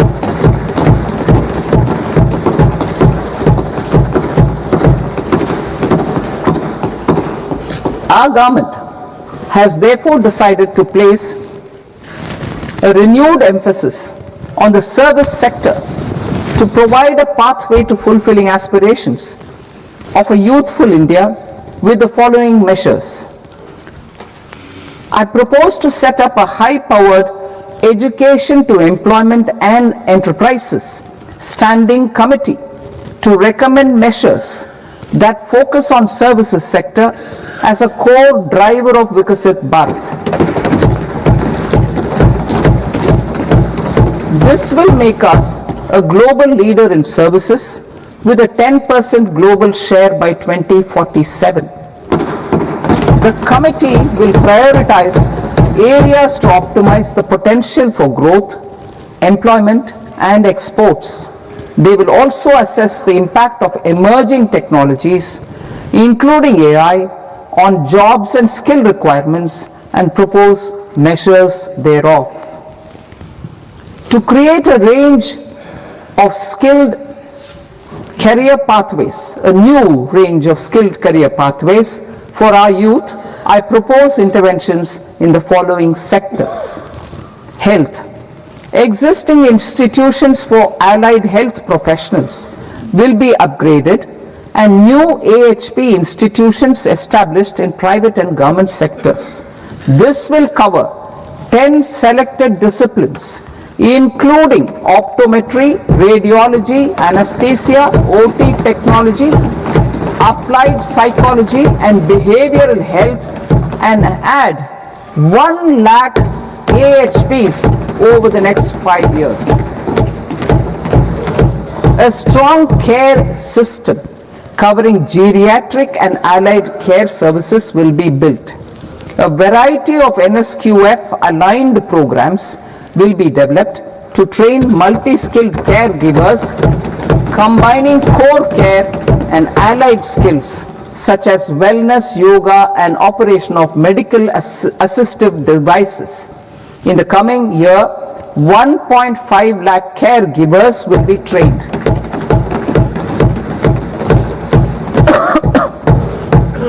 Hubs for medical value tourism.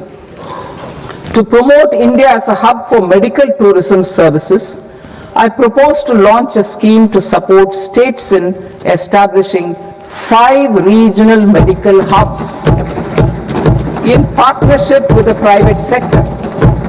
These hubs will serve as integrated healthcare complexes that combine medical, educational, and research facilities.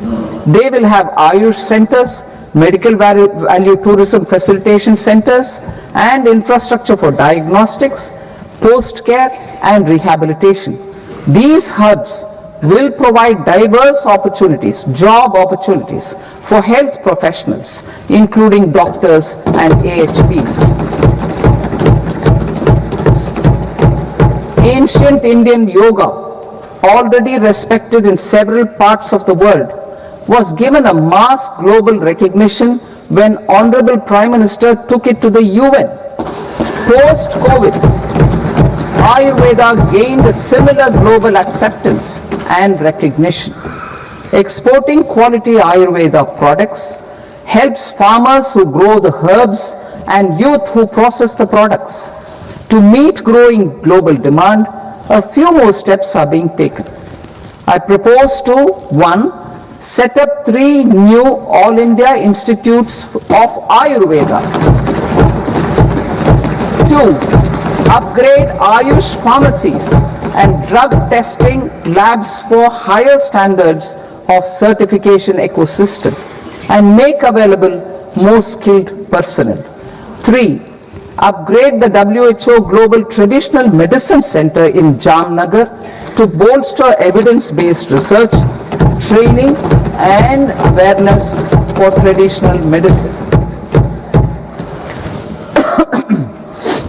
Animal husbandry. Livestock contributes to close to 16% of farm income, including of poor and marginal households.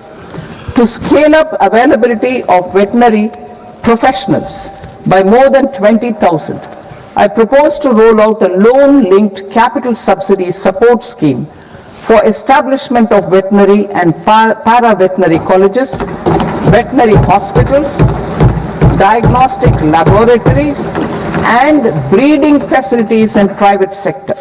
Collaboration between Indian and foreign institutions will also be facilitated. Orange economy. India's animation, visual effects, gaming and comics sector, ABGC sector, is a growing industry projected to require 2 million professionals by 2030. I propose to support the Indian Institute of Creative Technologies, Mumbai, in setting up ABGC content creator labs in 15,000 secondary schools all over the country and 500 colleges. The Indian design industry is expanding rapidly, and yet there is a shortage of Indian designers. I propose to establish, through challenge route, a new National Institute of Design to boost design education and development in the eastern region of India. Education. Our government will support states through challenge route in creating 5 university townships in the vicinity of major industrial and logistics corridors. These planned academic zones will host multiple universities, colleges and research institutions, skill centers and residential complexes. In higher education, STEM institutions, prolonged hours of study and laboratory work pose some challenges for girl students. Through VGF, Viability Gap Funding and capital support, one girls' hostel will be established in every district.